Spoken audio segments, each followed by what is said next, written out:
Kind of, like, sort of. At least to the Yeah, outsider's eye, that seems to be the thing. Is a lot of people just view it as a very locked down city with a king who's just got tight control of his people. Do we know the king's name? Yes, you do. It is.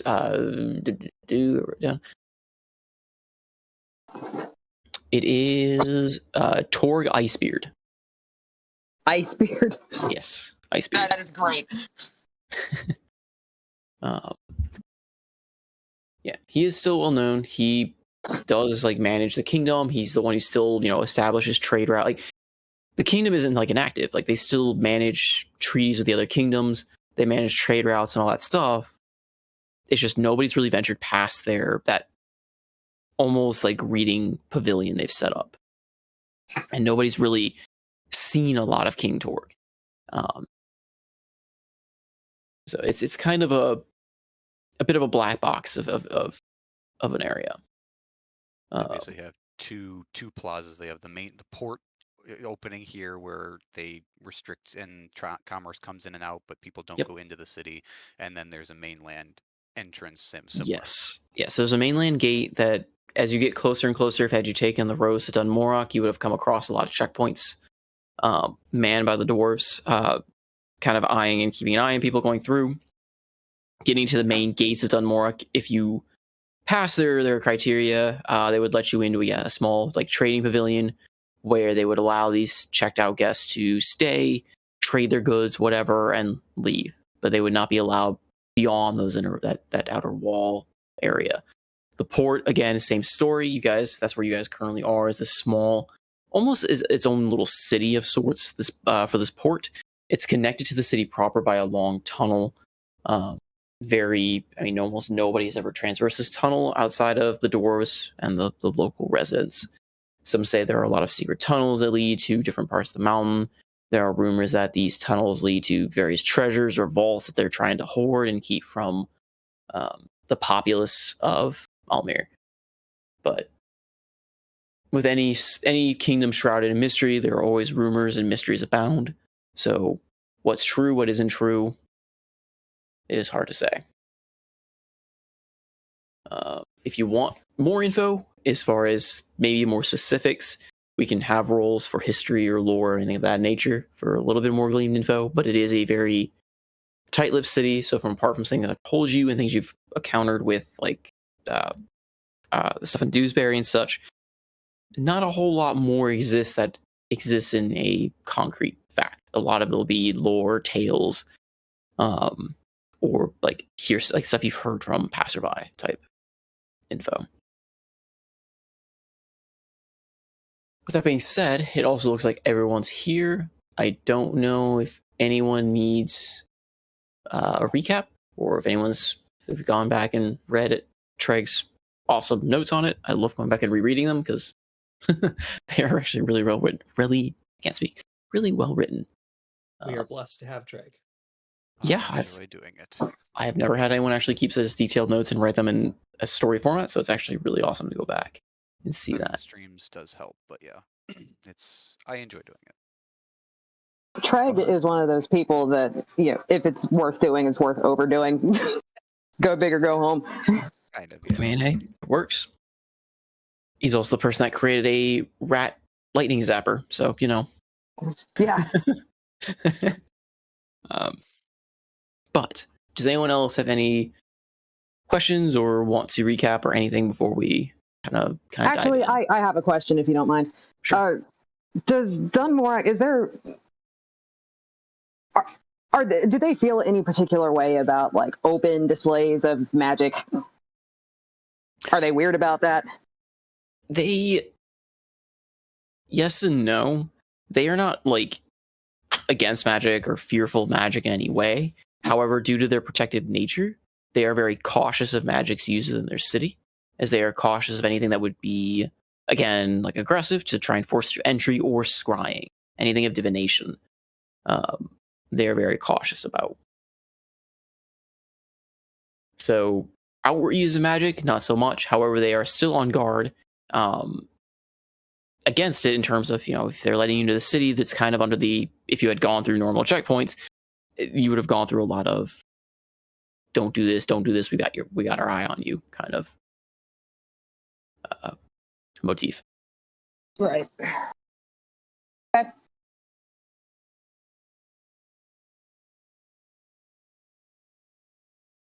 Anyone else? Dudes? Long shot question. Sure. Does anyone else have teleporting ships? I do not. That sounds Not- like a That we could pretend to be like, oh, we're definitely this other group who has So teleporting ships. Not on a normal scale. I will say if you want to roll, there's probably, or you can make up that there are tales of wizards who have transported ships as part of a feat of magic or of testing or of accidental type nature. Or referencing, for characters that have any knowledge of the astral plane, of the things you were supposed to fight, of the flying ships of the astral plane, that can basically potentially tear holes between worlds. But I mean, we do have those teleportation runes that are inert. Oh, but yeah. they're carved into the surface of our ship. that is true. Teleports us to a place we don't. Written under the influence of a Draco Lich, but Who's keeping track? who's keeping track? Anything else? Any other questions of Dunmork? What your characters may or may not know, or things you want to see if you know? Yeah, would there be like a short list Absolots might know of people who would be trading with Dunmork? But the idea is trying to pass off as those people to reduce arousal suspicion. For the most part, most of the kingdoms still do trade with Dunmork on a very, regulated basis. Galaran is one of the cities that do. Is there a particular crew that we might know of? Oh, yeah, they trade with Dunmork.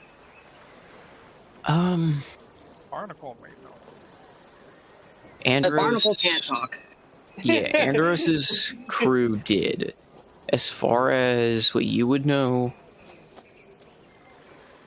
I would say specific crews you probably don't know. You just know that your family or any of the other nobility probably did have their wares, or you had your money invested into assets trading with Dunmork. But oh, holy hell! I can't see how. I'm trying to think of a way how your family or even you would know any of the specifics of the cruise, because you never really interacted with any. Perfectly reasonable. So you had some dealings, so your name may have some weight with at least the higher ups. But to the common folk or guards or anything of that nature, they have no clue who you are. But potentially to kings or any of the relative nobility of the kingdom, your name or the nobility or even Galaran itself may have at least some kind of pull, or they'll know of it.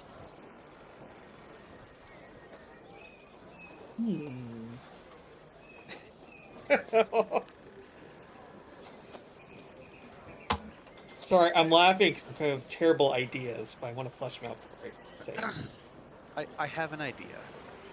It may not work, but I have an idea. So. All the best plans start with that.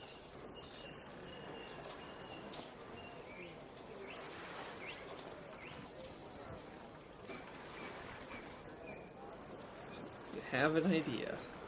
Okay, guys, roll initiative. Roll initiative. Okay. It's a little bit more technical than that. Andros in prison. All right. The doors are coming. Tidal wave. Pull them off the boat. All right. We've entered a war with Dunmork. Let me just roll initiative for the entire kingdom. Off to a great start. Just appear out of this mountain. It is their main kingdom, and you're in their port. Yep. They do have some security measures in place around the edges of the mountain. Because the port, Lord. I guess, to describe the area you got teleported in, the port is not like a beach-facing port. It's a alcove within the mountain. So almost naturally hollowed out. It's like a cave? Cave, Kind of? yeah. Yeah, Okay. It's a cave. It's a gigantic cave that has this little port town dug out of the side of it that you guys have teleported into. I mean, even a cursory glance around, you'll see some you'll see a lot of the very prominent defenses they have. And just guessing by the nature of Dunmorok, you could probably reasonably guess they have more hidden amongst the walls of the mountain, considering everything they've done to try and keep people out. So has anybody noticed that we're here? Yes. We last ended off with you guys kind of like teleporting in to a lot of everyone on the docks turning and almost staring at you in flabbergasted, like jaws open kind of deal, and the port guard agreeing to kind of form a bit of a defensive line coming towards you. There's a phalanx of dwarves coming. So my dumb idea was, since I have both actor and mask many faces, I could disguise myself as pretty much almost anyone we've met for some time. And my genius, in terrible quotation marks, would be pretend to be my own mother. Oh. But that, as I'm thinking about it, it's like, well, that's just me by extra steps. And I thought you were going to say Lord. Arestamore, but Also, that doesn't That's explain also- the teleporting ship, but you know. well, if I pretend I'm someone else, then it could be a better explanation for it. I'm still working out the details. Okay. And I Alton could and be Mort have Arestamore. jumped ship and I guess kind of like wading to shore. I was going to ask you about that. So, as per, I think every time Alton has made port in any location, he usually jumps off before the boat gets to the dock so as to not appear to be with this group, for better or for worse. I mean, that's Are you fine. ashamed of us, trans? You can I definitely Do do we not. this. embarrass you? There's a bit of enough like delay of like the ship appearing and them kind of taking notice and really like coming to arms with it. It's more of you'll be swimming to the dock and what you do after that with Mort, because he's Okay. not really a willful person you dragged along. You kind of just grabbed him and threw him in the water. I fucking grabbed him. So to answer Raina first, it's not that I'm ashamed, it's that I think I can be of more use to the party if it seems like I don't know them. And the other angle of trying to get to shore is, okay, so if the ship just bamf and splash, right, and then I just grab Mort and jump overboard, then I think what I'd like to do is we can't talk. Neither one of us can talk. So can I make a disguise with my ring right away to appear like a dwarf? Let me double check. I think the prereq on the double check. I think the ring needed a knight for you to set it. Could be wrong. Okay. Let me Double check. If I On remember what I wrote. it was at the end of a long rest, you can set a disguise. I think that was the wording I used. Yeah, that is what I wrote as well. So it's like one of those things you preemptively set for the day, and then you can use the disguise freely throughout the day Use until the you ring reset. to cast the charm person. You can use either. Okay. Blah blah blah blah blah. To be fair, it would have been useful had you been pulling into port versus a teleportation into the port. But yeah, didn't quite expect to get here so quickly. quite in that manner. Yeah, you're right. At the end of the long rest. Okay. So can't do that. But we're still gonna swim away from the boat and try to come up somewhere not associated with everything that just happened over there. And I motioned to all of the boat. Okay. Are you going to try to stay out of sight, or are you just going to try to act like you surprise, like everyone, like kind of blend in? The way I wanted to play it, if I could turn into a dwarf, but it might work even if I don't, is to make like I got thrown off the dock when the ship appeared, like it was so forceful and I got thrown into the water. And then when me and Mort pop up, go like that and point at it and, make like I'm infringed upon. Go ahead and give me a performance check then. Okay. Yeah, I'm basically trying to see if you're giving me a stealth or performance, like if you're trying to stay out of sight or if you're just trying to play it off like you were, because the port isn't necessarily all dwarves. There are some other races here because this is one of those intermediary points that they're allowed to stay. Not too bad. Yeah, that passes. Okay. Because no one really notices anyway because they're all rolled for that. Yeah, okay, so yeah, you kind of play it off as though you were on the docks when this all happened. The dwarves are more, because some of them kind of like look over you for a brief second before just kind of ignoring the fact that you look like you fell off the dock like an idiot, just kind of roll their eyes, typical human, and are focused I'm more good on at this looking boat. at like an idiot. I feel like I'm good at, I'm proficient at looking like an idiot. And you just get the So big is eye Mort. roll from one of the dwarves, like one of the port dwarves. Nice. And he, before he goes forward with his captain to form a defensive line. Okay, so that's where you are. What is everyone else on the ship doing? So I like to do some telepathic speech with Andros to ask, do you know anyone who actually physically trades with Dunmore?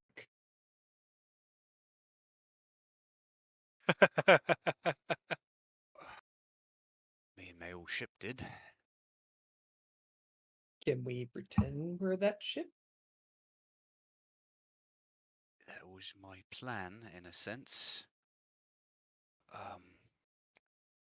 Previously, when we arrived, only the captain was allowed on the port. The rest of us had to stay on the ship. So I would advise, well, allowing me as the captain to at least do some of the speaking. I have a method, I think. A little boon from, well, my deific friends or employers. But if all else fails, I may have to turn and get a translator. I will trust your judgment. Just know they're a skeptic bunch here. I would not. Don't speak down to them like you do us.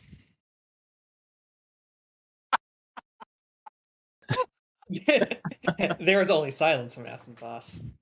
And Andros just nods. Right. Talking down to a dwarf.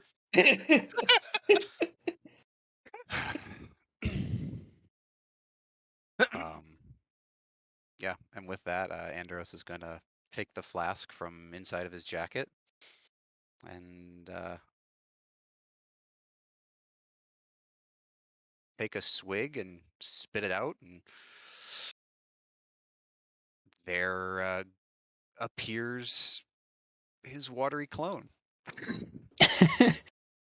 Okay, yeah, the clone coalesces in front of you, taking the form of Barnacle. Kind of brushes itself off after being spat out of your mouth and gives you a sour look. Andros just shrugs. And I will let you, yeah, you can, since you're the voice of Barnacle, I will let you voice what you want your clone to say. So Andros touches his forehead and points to Barnacle, and he nods, and the two of them are going to walk down the gangway to the oncoming dwarves. Okay. Yeah, the dwarves at this point have kind of formed a wall of shield and crossbow on the dock. I don't really have a great picture for it at the moment, but they've formed that line, as well as a few of them actually have fired crossbows with line tethered to it to the hull of the ship to try and pull it in and keep it. We just patched those. But amongst the ranks of these dwarves forming guard, a rather you could tell this one's the one in charge. He's standing in front of the line of dwarves, is wearing very worn, well-weathered armor, has definitely seen his fair share of fights, and holds a large mithril hammer, kind of across, like one-armed, straddle on his shoulder. All right,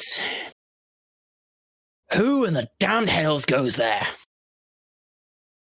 And with that, Andros will kind of pop his jacket a little bit, and then he's going to drop down to one knee in a very ostentatious bow and Barnacle will do the same.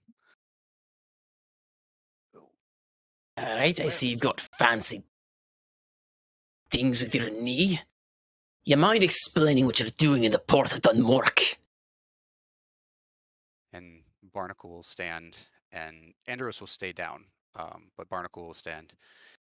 Oh, I apologize, your esteemed Constable Ness. We did not expect to be here in the same way you didn't expect us. My host here is the rightful successor to Captain Baradad Trinicus, who went down with our ship some months ago. I am unfortunately trapped here, not necessarily against my will, but this man is the rightful successor of the Moon Chaser. Unfortunately, the ship we are in possession of, we liberated from, well, the denizens of undead. Unfortunately, they did something to it, and we were on our way to the kingdom of Jerarag for magical expertise and assistance to cleanse it more completely. And we ended up here, not by our choice. By that, I do apologize. I know the regulations and I know the rules you have set here, and we did not mean to impose. But I only come as a humble servant, me and my crew, seeking magical assistance in, well, cleansing our ship of the taint of unpure magics. The dwarf in front is, as you're also saying this, as you mentioned the Moon Chaser and the captain, he looks over to one of the other dwarves in the line and kind of gives like a grunt, and you see the dwarf pull out like a sheaf of paper and start kind of filing through it as he's eyeing and listening to everything you say. And the dwarf runs over and kind of whispers something in the hammer wielding dwarf's ear, and he kind of grunts and looks over. Aye, we've dealt with a Moon Chaser long time ago. You're not due for any shipments here. No, and we were not on our way here. It had been some time since we had received any, well, trade routes down here. But this was a personal mission to the kingdom of Jerarag. I know you deal with them occasionally. In the past, we've made occasional. He holds up a hand just to stop you in your tracks. He goes, personal magic or whatever whatever the case. I have here, and he takes a sheaf of paper, kind of licks a charcoal pencil of sorts. We have 1 count of unauthorized entry, 1 count of a captain being succeeded without informing us to update our logs, 1 count of an unauthorized shipped, unmarked ship, 2 counts hold on, he looks over. How many people in your crew? Well, currently we have 6, I believe. All right. We're running a little low. And 5 or 6 counts of unauthorized, unmarked, unlicensed, unapproved crew members. Look, son, you're in some really deep rock shite here. And while I have nothing but respect for the Moon Chaser, according to the logs, they were very respectful of the authorizations they went through. You're gonna be here a while, is what I'm trying to say. And unless you want a crossbow bolt or a ballista bolt up your arse, I suggest you comply. Barnacle makes a very large flourish of a bow. We only are here to serve. I do not wish any, well, complications. I understand the abruptness of our arrival, and I am willing to submit ourselves to any and all regulations, as the captain did before me. He kind of scribbles down something. So you agree? All right. Well, in order to make this process a little less painful, you will be escorted to the nearest tavern for your layover and inspection until so doth decree by the king knows what to do with you. Your ship will be confiscated and inspected by our clerics for any sign of malevolent magics and or contraband, and such we deem a time worthy or approval for you to leave. You will be therefore suspended into the taverns. Your cargo is listed as forfeit until such a time we deem it okay or on the list of accessible goods. Does this comply, or do we need to have more discussion? And he kind of taps his hammer on his shoulder. Again, another deep bow. We are here only as your humble servants. Please, we submit ourselves to your authority. Yeah. Whatever. All right. And he kind of motions for several of the guards. Lead them over. Abscond with the ship. Proceed with the proper protocol. And get everyone back to work. It is unnatural. And he, Your lordliness, if I may, I don't believe I've caught your name. I would love to be sure to praise the man who has shown us such mercy. You won't be hearing any praise from me. But if you need to reach me, just ask anyone on the docks for Therum Silverforce. I've run these docks since a wee lad, and my forefathers before me have run these docks. Therum Silverforce. Silverforce. Got it. Well, Sir Silverforce, I thank you for your generosity.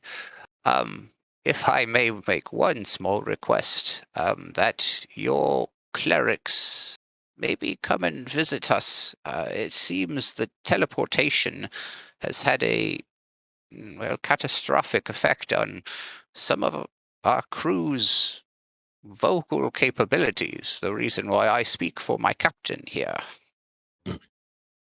If you will pass our credentialing, then yes, we will potentially send some clerics your way. But till then,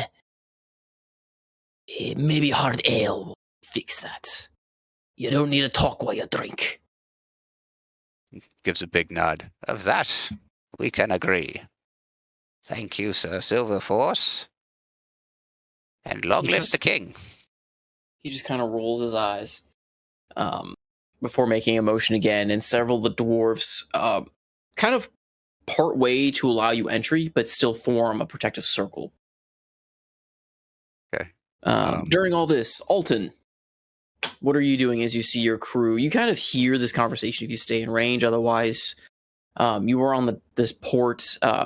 In front of you is a lot of like almost shanty like buildings hastily constructed right on the in the stone, as well as several like buildings carved directly into the mountain itself. Further down beyond this, you see what looks to be just a singular large cavern leading deeper into the mountains. Can I read any of the signage? Yeah. So the signage is written primarily in Dwarven, though underneath a couple of them is a few translations in both like Common, Elvish, and a few of the other known races. Be able to read a few of them. Most of them are just like there's a few just pointing towards like the taverns around. Several taverns actually. But apart from that, everything else that would be more directional is listed in Dwarvish. So anything pointing really towards the tunnel is listed in Dwarvish. Okay, so but there's like named taverns. Yes. So you do see on the tavern list, you see kind of written in the forefront is Hard as Rock Tavern. Hard as Rock is listed several times. There is also one listed as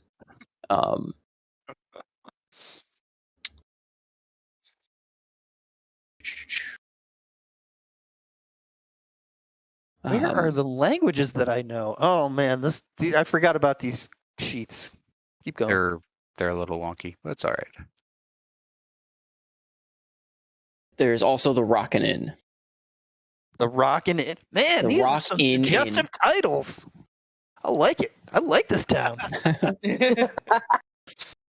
A lot of these inns and such were created by the travelers who kind of got stuck here, as well as some of the dwarves assigned to it.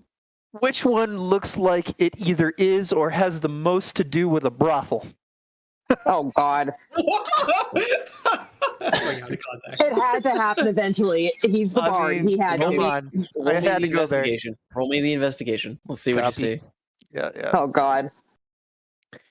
Investigation, go. Oh yeah. Oh my God.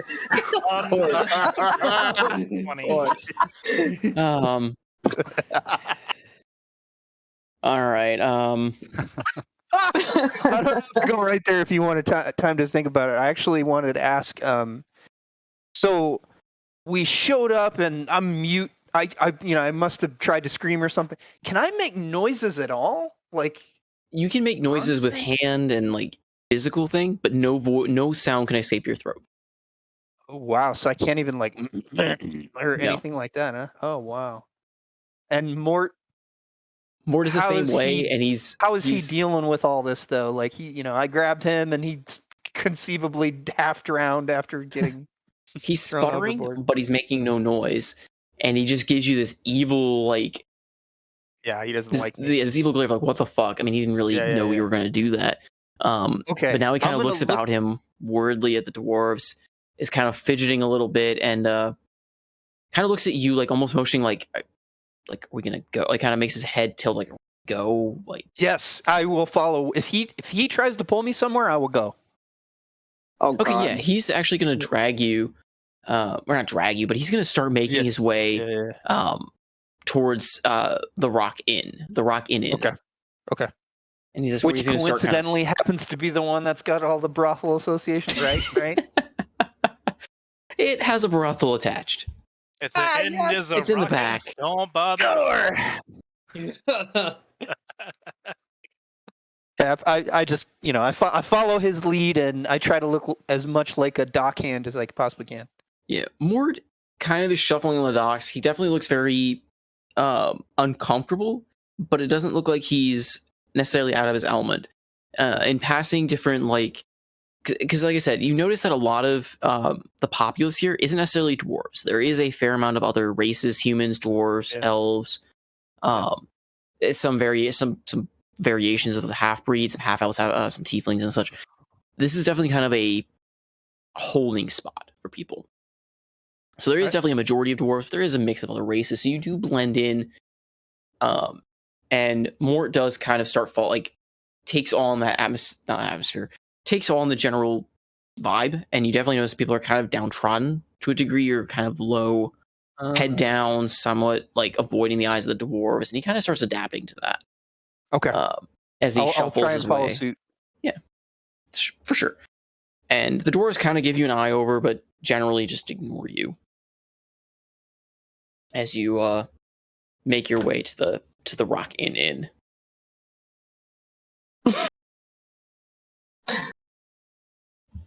All right. As for the rest of you, you are being forcefully escorted over to the Hard as Rock Tavern.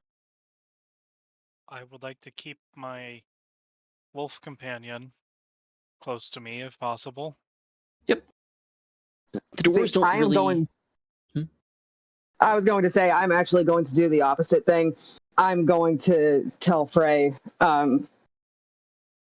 Frey, I'm going to need you to stay out of sight for a while. If they're already suspicious of us, and you are not easy to explain. So just keep low. And I want Frey to... I'm going to have Frey turn into, let's say, a small lizard. And I just want him to follow us, but stay out of sight. Okay. He will try his best. I mean, he will... You kind of picture in your mind a small, I guess, lizard. And he tries to, he mimics the design and kind of shrinks down a little bit, keeping close and kind of darting amongst the rocks.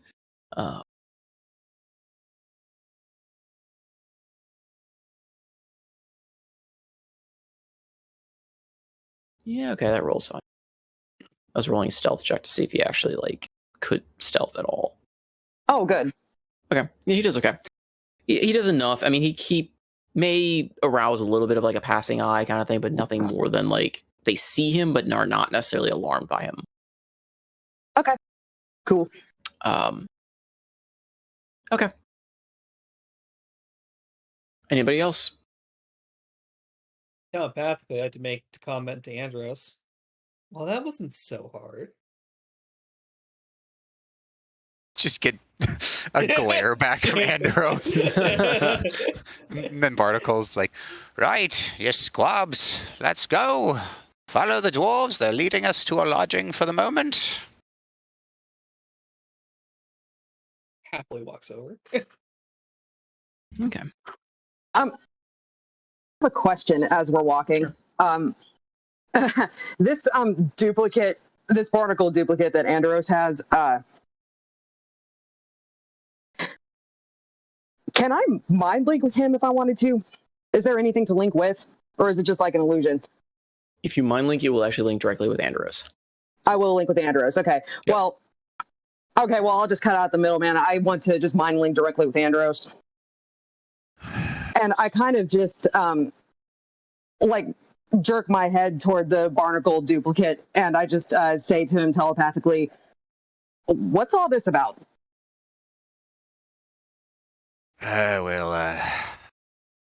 Let's just say I've got some deific benefactors who seem to have liked my alternate ego.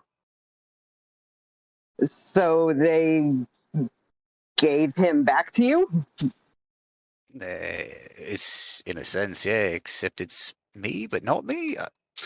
Look, I may be magic. I don't know the ins and outs of it. All I know is I can talk through him. So you're controlling him? I think.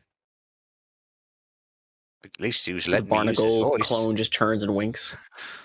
Like I said, it's all a bit muddy. I'm not really sure. He lets me talk through him. That was nice.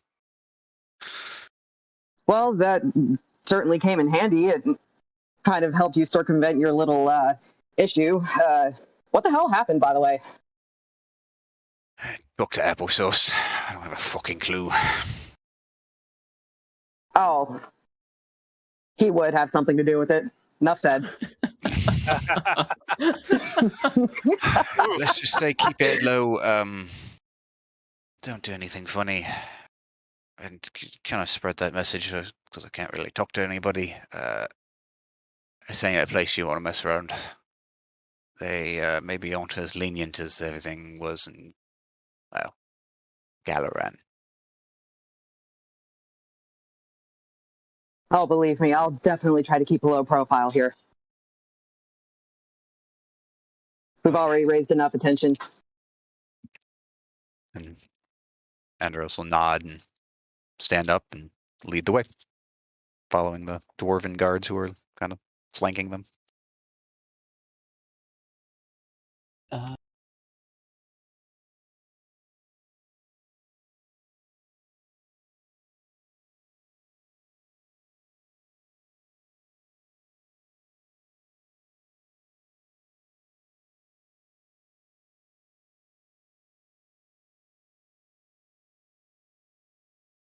Did we lose Salty? Okay. No, I'm here. Sorry. Responding to DMs in the middle of it. Okay, so yeah, so as you're kind of being you're being escorted along by these ring of dwarves, and a lot of passerbys are head down, but some of them are kind of just casually trying to, catch an eye of you guys and see what's going on. And as you're escorted, I guess I don't have a great map of this area quite designed for Dunmoric, but you guys don't really know the full area yet, so you guys are taken along these side streets leading further and further away from the tunnel end. So if you're, I guess I can call something quickly, just kind of help visualize where you guys are. Great. Just using my expert drawing.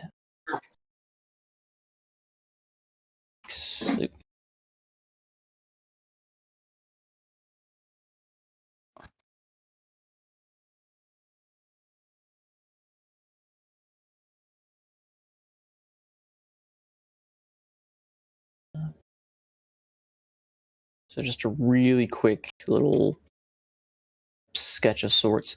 He's taking you, or the entourage is taking you, like if the tunnel is to the east there, to the right is that where that actual tunnel goes out, you are going completely the other direction as far as where So we're going towards the sea or going towards the mountain? you're going towards the mountain. Okay. But all around you is mountain, but you're just going away from the main tunnel that would lead to Dunmora. Okay. To the Hardest Rock Tavern. So he's taking you over in this general direction. Yeah, so we got off the boat here. There's our dock. Yeah, there's more docks and stuff there. Yeah. Again, this is a very quick little sketch of the area. Yeah.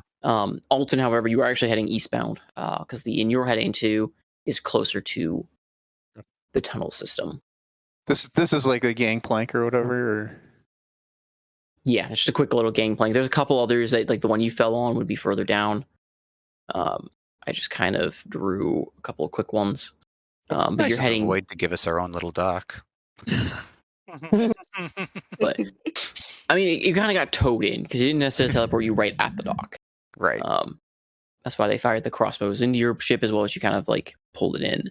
But anyway, he pulls you. He pulls you further. They pull you further and further away from your ship, from the exit out towards the fit to the side of the mountain, where you see a carved out stone building that he pulls you into, and inside is fairly warmly lit. There's a stone hearth that is lit with several tables spread amongst, with a bunch of various patrons sitting and drinking quietly. There's no music being played,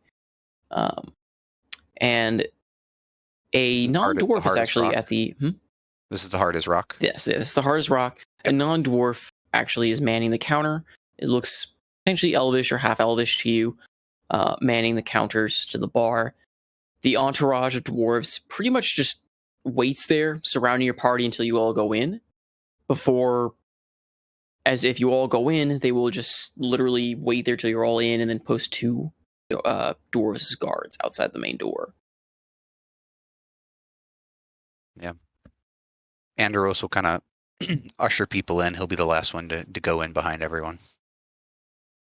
Okay. So you've got Andros on one side of the door and Watery Barnacle on the other side of the door.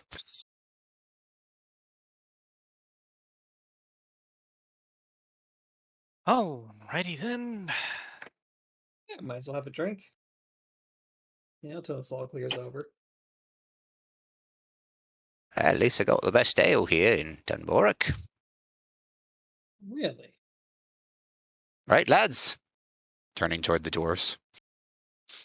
So mostly the groups in here. Are you talking to the dwarves at the door or the at the door? Yeah, the guards. Oh, they just ignore you. Yep, I figured. So, where would they be leading my Shinari? They led everyone in there. So even Shinari. They don't know what to do with her necessarily, but they're under orders and they're just literally putting you all into this tavern. Sweet. They're a little perplexed with what to do. So there's stuff kind of going on behind the scenes as to what they're trying to do and figure out what the hell's going on. But for the time being, they've basically locked you into this tavern. And as the As the door kind of closes, the guards take their position at the door, kind of keeping an eye on everyone in the tavern. Again, there's a lot of the patrons of this bar are less dwarvish. You definitely see a more mix of the other races in here. Again, with the barkeep being half elf, he just looks up as he's cleaning a cup. And he goes, "Oh, welcome. I take it you're not from around here. Welcome to the Hardest Rock Tavern. Can I get you a drink, or food, or anything?"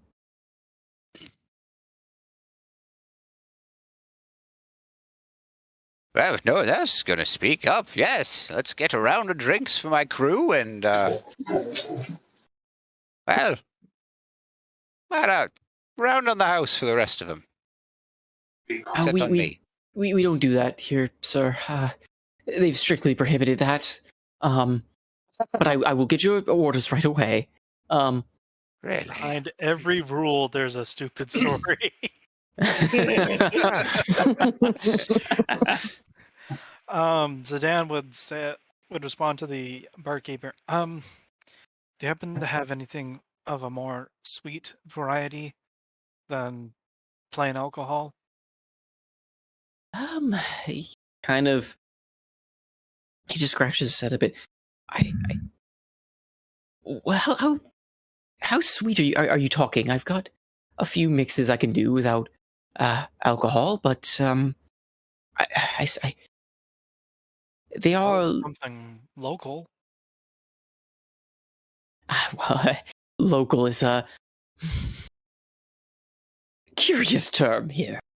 Well, how about something a person would normally not get from Galaran? From Gal? Oh, well, I can brew up something specialty of, well, as best as I can, from Tales of Mir. Will that work?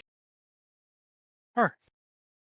All right, so I'm afraid that local specialties are, difficult. Difficult. Yes, that's probably the best word. I'll get right on it. As for the rest of you, just go for it. I'm wondering if this guy is fearful or just surprised. So insight, I don't have any bonuses. Ooh. Yeah, he seems fearful. He's definitely kind of glancing at past you at the door and windows to the guards standing outside. He's definitely picking his words carefully, as it were. Okay. With that information, Zidane's just gonna slowly walk up to the counter and how much money is it for the drink? Oh, there's no charge here at the moment. You are guests of the honored king, until such a time as your paperwork clears, and then, well, you'll be paying one way or another, as it always goes. Is this your first time or or another time that you've had to host unannounced guests? He's whispering, not looking back at the guards that are in the front. Oh, I can assure you, sir, all of my patrons are from every walk of life, and we don't discriminate on unwelcome or welcome guests. We just serve and do as we are properly instructed. Zidane raises an eyebrow. He just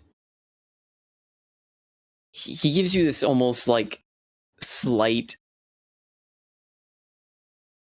you know, I really wish I had a camera, like the almost like cut it out kind of look, like as if he could like sit there and do the little hand motion across his neck, like stop what you're saying. The corners of his eyes are twitching and his eyeballs are kind of like, yeah, he's kind of giving you that. He's kind of giving you like a like almost nodding his head very slowly. No. Zidane, you feel a hand clap on your shoulder, and it's just Andros looking at you. Just kind of does the same thing. So, Telmavir. Something from Telmavir. Sounds Yes. good. I'd love Yes, to try it. yes. It's been a while since anyone has requested a thing, but I have knowledge of some of the dragons I used to prep there. I will get right on it. Just take a seat, anywhere really. Um, don't mind the other patrons. They're all, they're all. Um, I'll be right with you. And he turns quickly and starts kind of pulling a few levers. Um, on the barrels and such, like the stone masonry behind him, to start pouring drinks. Out of curiosity, does anyone know Abyssal or Draconic? I know Alton knows Draconic, but he's not here. Draconic. Yeah. I believe I know Abyssal. I know Infernal. Mm, Not darn. Abyssal. I do have tongues if we really, but then that'd be casting magic. That might be super awkward. Yeah. Yeah. Right. Crew, let's take a load off and let the man do his work, yes? Yes, of course. Mm-hmm.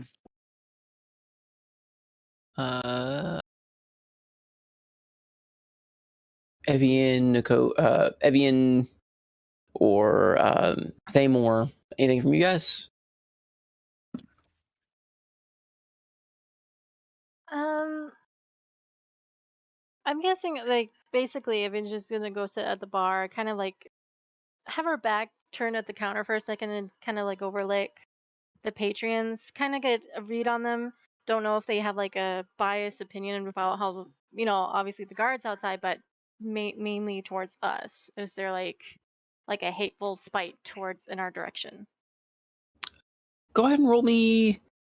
Go ahead and roll me investigation or insight, whatever your higher one is for that, in terms Okay, of like what you're kind of looking for. That will be investigation. Okay. Well, apparently it's not very high. So. It's all good. So you kind of scan around, but most of the patrons are pretty dejected. They seem to be just kind of staring into their cups, just kind of half-mindedly. Some of them may kind of poke their head up and kind of glance your way, but it's just a general. There just seems to be a general feel of apathy here. No one seems to really care. How many boats were there in the harbor? None. Just yours. Ah, fuck. After like scanning over the crowd there, Evangel's gonna go address to the bartender and just like, do you have any place to freshen up? For it's been a long journey. Yes, let me see here. Yes, you all are assigned. You have, hold on, let me check. And he, kind of like looks worriedly over the window, and you see one of the guards just hold up two fingers. You have two rooms. Yes, two rooms. Yes, they are upstairs, and keys, and you can divvy them up however you like. Thank you. And she'll take the keys from him and just basically hand out the ones randomly to her friends before kind of heading upstairs for now to actually freshen up. So Okay. she has enough for salty salty air and everything. So she's like, I'm done. Okay. I mean, yeah, he kind of points out where the rooms are. It's a series of stairs leading up behind the bar. It's almost very like a apartment style kind of thing, carved into the walls of this mountain. But you'll notice that each flight of stairs is another dwarven guard. Okay. So it's Is very. there any importance to our when she enters the room? Is there like any windows that she can look out or anything like that? No, it is a room carved out of solid stone and dirt and earth. So it is more or less a cave. Okay. It does have a lantern lit within, as well as a decently prepped bed bedding and such and table. So it's not like you're, in squalor, but it's definitely a very contained setting. We happen to go through a portal that makes all the textures 64-bit and running on an old Java system. This is not, well, I guess it is a dwarf fortress, isn't it? I was thinking Minecraft, but That would be That sign comes at 8-bit, you. by What the do way. you do? 8-bit. 64-bit is kind of what we work on now. Okay, so you retire. Thamor, what are you doing? Godlike Thamor. He's just gonna pull some coins out of his pouch and toss them on the counter. The bartender just looks at him and goes, "Oh, no, I can't. I am not allowed to accept payment right now. So though you are more than free to hold on to that for now, or tip your guards for the good job they do at protecting the fair ports of Denmark." Thamor's gonna flick a couple piece at him and go upstairs.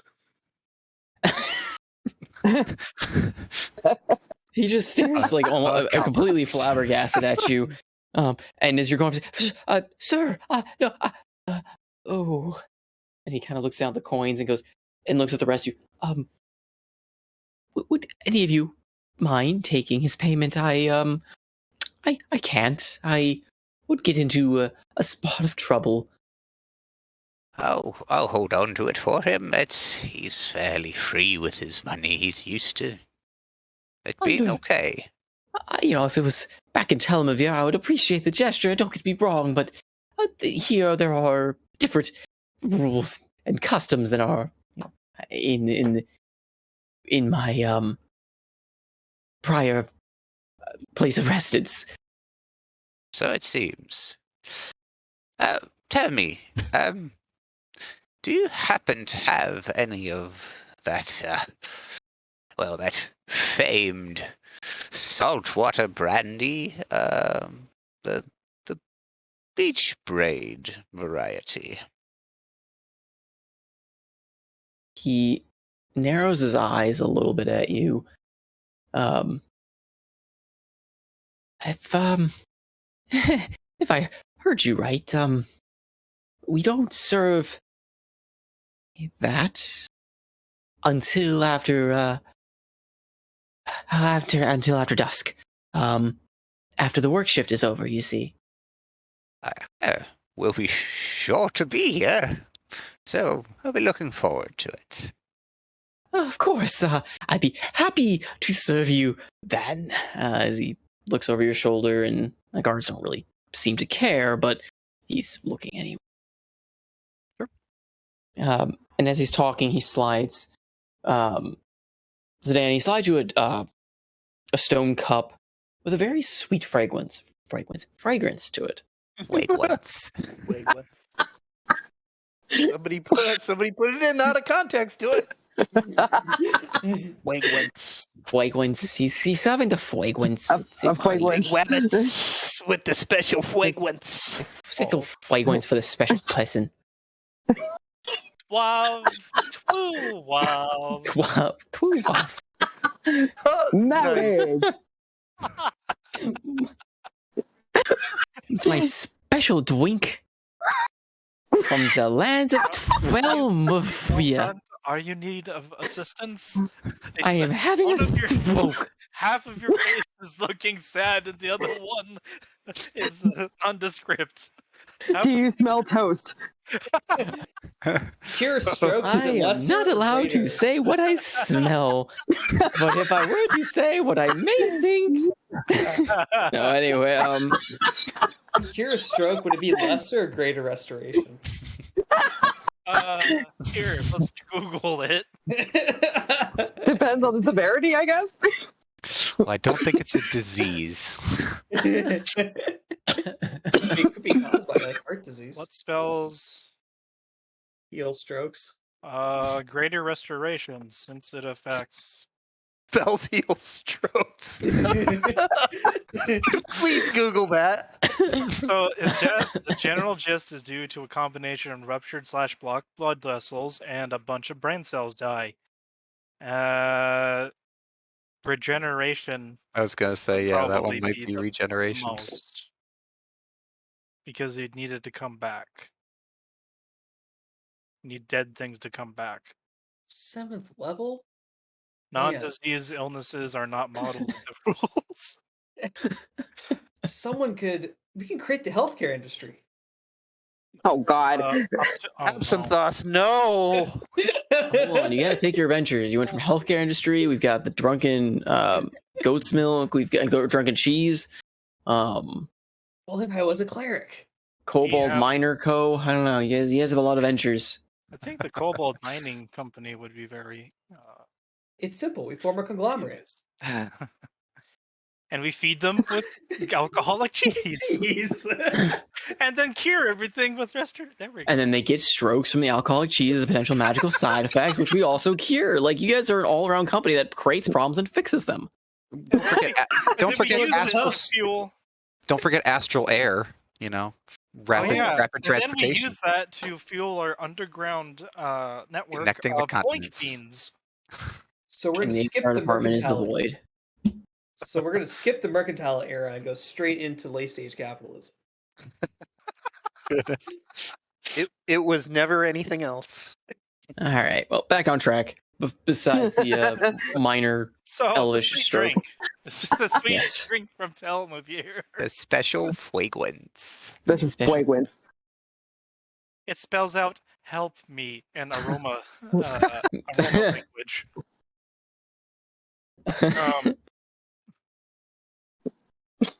Slurp twice for in danger. No, there's no hidden messages on this drink other than Okay. it's very fragrant drink. Apparently. So let us take a drink of this then. Okay. It is very lightly, like you almost barely taste alcohol to it. It seems to have a very flowery, sweet, almost honey-like taste to it. Almost too sweet, if that. Depending on if your character likes very, very sweet drinks.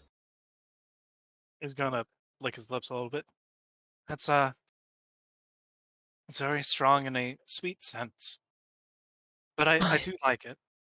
You did ask. It's an old recipe I remember from Tales of Mir. When's the last time that you made it?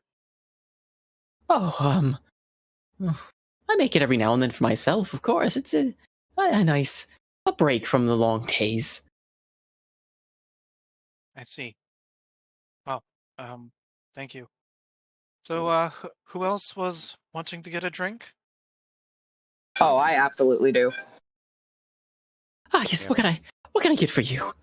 Another a fragrant drink or something more stout?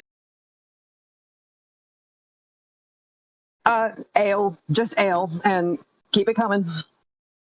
Oh, very good. I do have to warn you, of course, that while the ale is, of course, free and very strong, this is finest quality dwarven ale. Any disturbances and disturbances caused by under the influence is not covered under our tavern's protection. So just mind yourself, please. Morani just kind of rolls her eyes. I will endeavor to control myself. Okay. We have the ale, the common ale, and we have the dwarven working ale. Which would you prefer? Oh, which would you recommend? Well, if you want a nice, calm sleep into the evening, the common ale. If you want to be drunk as fuck, the dwarven working ale. Oh, let's have that one then.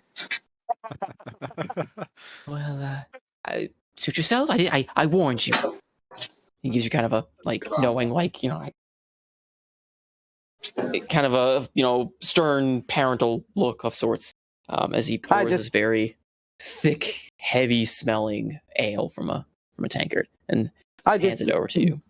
I just give him a wink and take a huge swig. Roll me Constitution. Oh God! Instantly. This is gonna go great. You know what? I am going to guidance myself because that is the only way that this is not going to fail miserably. Hold on.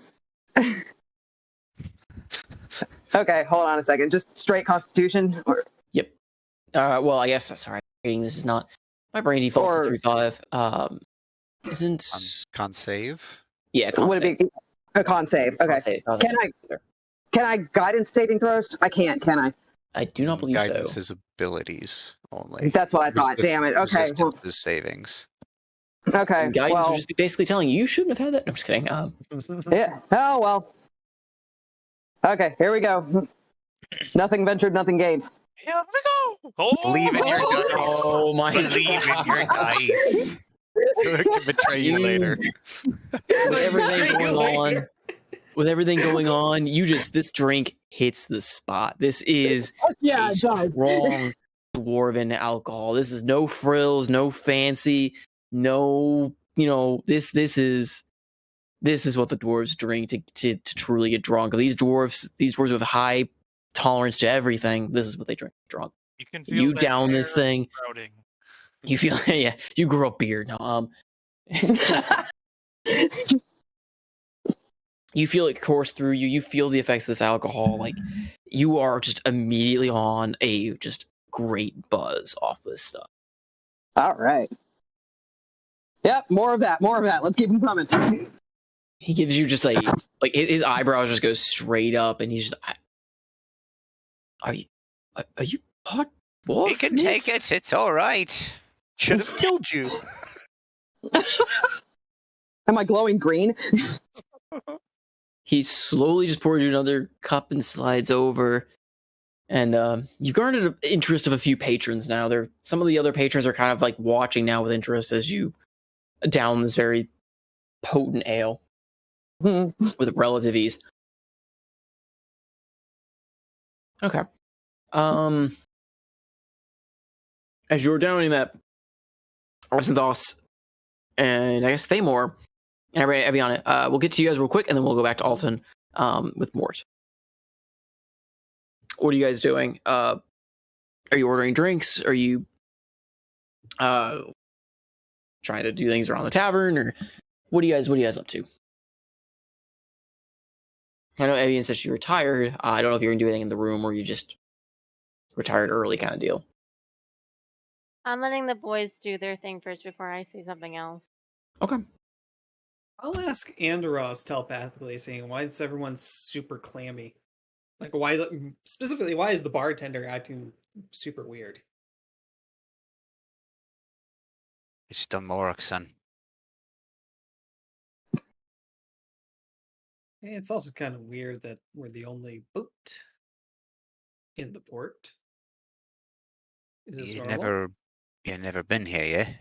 It's fairly standard. They restrict the port. Boats. Yeah. So they control the port. They control what comes in. They control who comes in. The fact that we showed up without invite, without registration, the fact that we didn't get immediately either shot or thrown in prison or just off the docks is a wonder in itself. But let's just say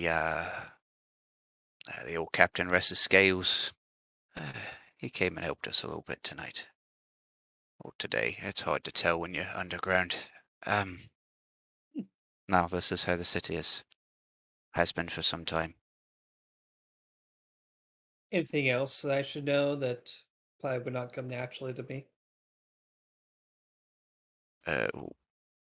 Well, don't talk to them like they're beneath you. And don't do whatever you did on the boat again. That would not go over well.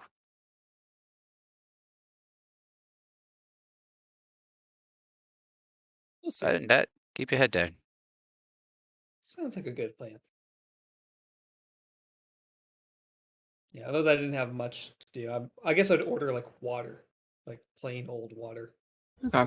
Yeah, he'd serve that to you. Pele is going to actually order the same drink that Zidane ordered. And he kind of has a grin to his face as he drinks it.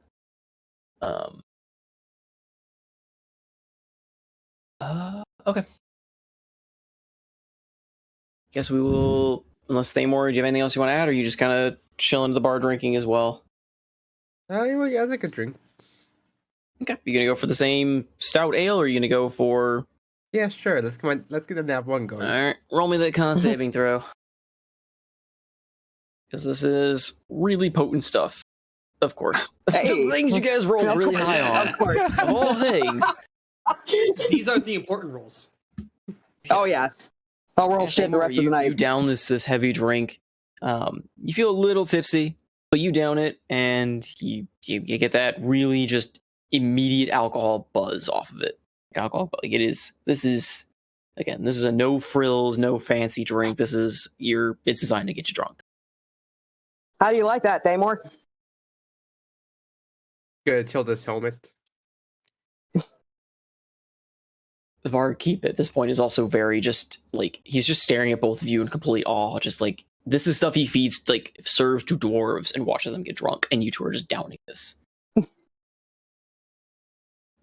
I just kind of raise my tankard at him and then just take another drink. Not a huge swig. I'm just nursing it at this point. Actually, give me 1 sec. I'll be right back. Mm-hmm. Okay.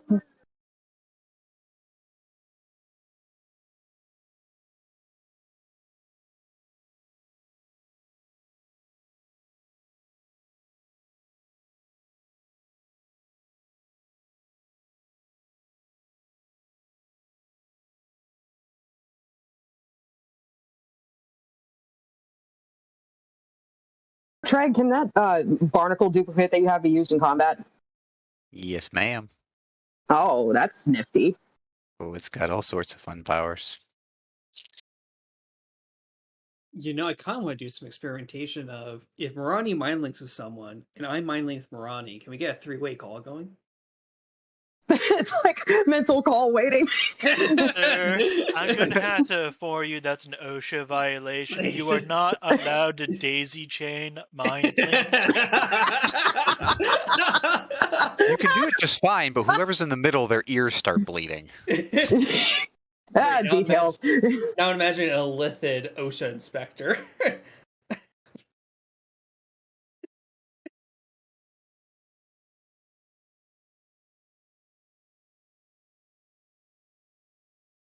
In D&D, the Illithid is an OSHA inspector. You will follow the rules. Yeah, the visual representation of it is it's Barnacle, but essentially as a water elemental. So he's getting everything a little bit wet as he's going over it. So does he just look like Barnacle but wet, or is he like blue? It's like water. It's semi-translucent. You can see that there's some of the shape of Barnacle. He speaks like Barnacle, but no, he's water. He's a water elemental essentially. I love how those guards just didn't acknowledge that in any way whatsoever. They're just talking to this watery thing. Yep. It was like, okay, this is normal. I wasn't expecting that, but that's okay. Yeah, that works. They weren't expecting it, but that's okay, because by the end of the day, we're gonna be Silence of the Lambs. Lambs or something. Or something. It puts the alcohol on the face again, or it gets the harbor again. You'll drink this one way or another. We're going to end up in the bottom of a well by the end of the night. That's okay. A giant badger has a dig speed of 30 feet.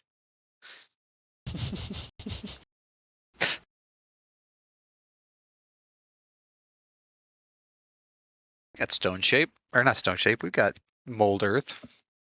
Mm-hmm. Actually, that only works on loose earth. Sorry, that doesn't work on stone. You need Yeah, stone shape. yeah, no. Which stone shape is a 5th level? Okay, I'm back. Sorry about that. All good. No worries. All right. I guess we will quickly hop over to Alton, unless someone else has something to say that I missed while I was gone. No, we'll experiment later. Okay. What now? All right, Alton.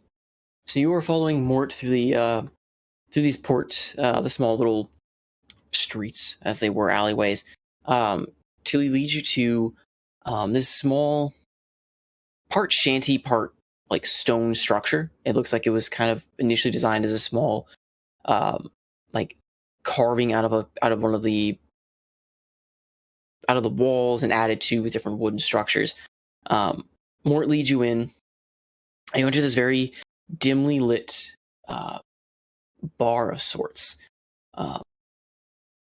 However, you notice there's not really any like welcoming seating. It's much more secluded. There's a lot of like booths set up around the corners. There's no open tables in the center. You also notice a lot of doors on different parts of the walls.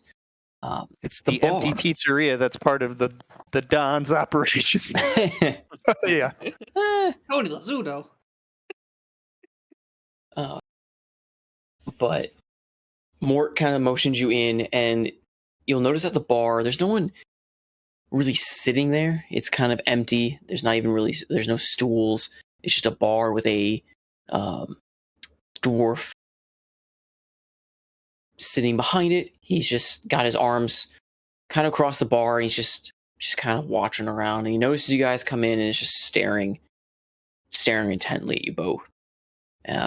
Mort carefully walks over and tries to open his mouth to say something, realizes he still can't say anything, kind of furrows his brow a bit, and motions for the bartender to just hand him something. And you'll notice he starts trying to scribble out words. I was going to do the same thing, yeah. Yep. But is the bartender a dwarf? Yes. Okay. The bartender here is a dwarf. And you don't really see, if you kind of look around, there's a few patrons huddled off in these booths. They kind of eye you from the corner of their eyes, or give you very slight glances. But if you look look their way, you'll notice they immediately turn head and resume their business. These are hired. These are the people that would kill us if we didn't belong here. You definitely get the air that this is not so much a communal gathering place, so much as this is a very like exclusive. You come here for a reason. Yeah. And Mort and this bartender are exchanging. Can I just visually eavesdrop on what he's writing? Yeah, you can. If you look over his shoulder, you can read what seems to be almost gibberish, or not gibberish. Oh. It's I don't think I know Thieves Can't. Yeah. No, I don't. Yeah, that's basically what they're writing. It's gibberish. It's words that you recognize, but they don't make any sense in the context they're put in. As he passes between him and the bartender gives him kind of an odd glance, writes back to him, and they kind of pass it back and forth a bit.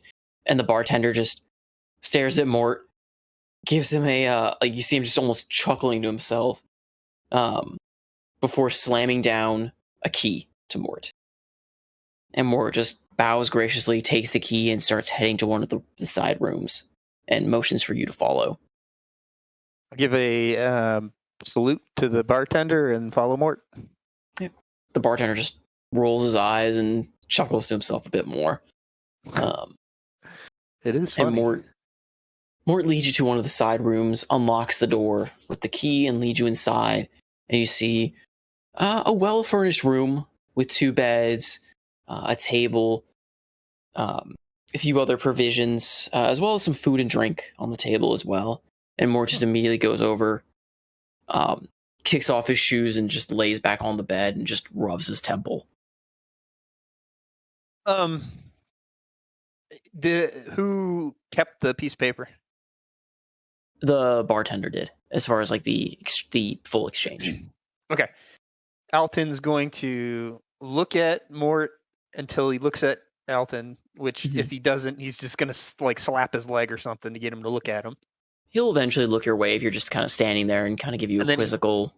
And then he points at him and he's like, You stay here.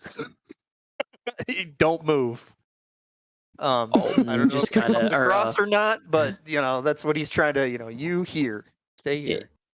He more just kind of like gives you kind of a quizzical look, shrugs, and just basically just lays back on the bed almost immediately. Like he's kind of All right. half eyes half closed. Like He'll fall asleep. That's cool. All right. So Alton's gonna go back out and go to the bartender and hold out his hand like he's writing and hey, can I get that piece of paper? yeah, the bartender gives you quizzical glare, looks you over again, and kind of you see a spark of recognition. Sees like he saw you with Mort. Hands you a piece of parchment. It's not the same one, but he does hand you one to write on. Okay. In Dwarvish, I will write clerics ? Where? He looks it over and kind of gives a bit of a chuckle and writes on the parchment, slides back over and just says everywhere, but none will care.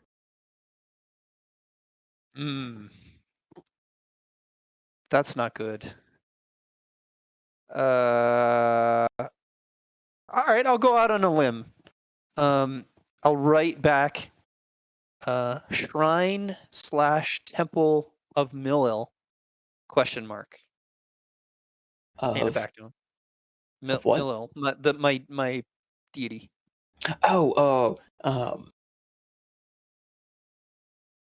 He looks it over and scratches his head a bit, and he kind of walks over to the bar behind him where he opens a few shelves and you see a bunch of parchment and such like stored away.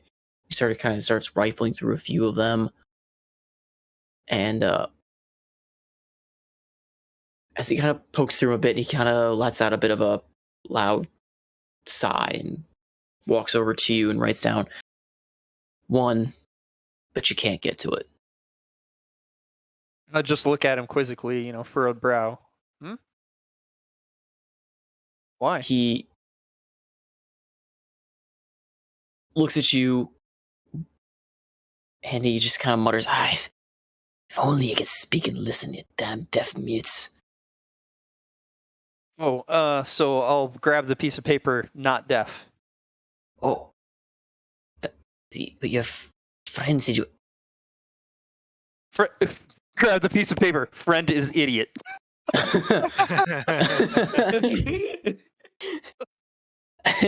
He looks over, kind of like at the door quizzically, and looks at you and goes, I got lots of questions. All right, guess this will... Boys down. Well, listen. I can barely hear you over Rick Bottom. Sorry. Listen, there's not a lot I can say. Ears here are a little less strict. You get, they only allow who I allow in here. But the temple you're looking for is... I wouldn't try. It's in a part of the city that few could get into if they wanted, and few would get into even if they wanted to, would not want to go there. Hey, your friend, the idiot, is he... Do either of you know much about Dunmore? Shake my head side to side.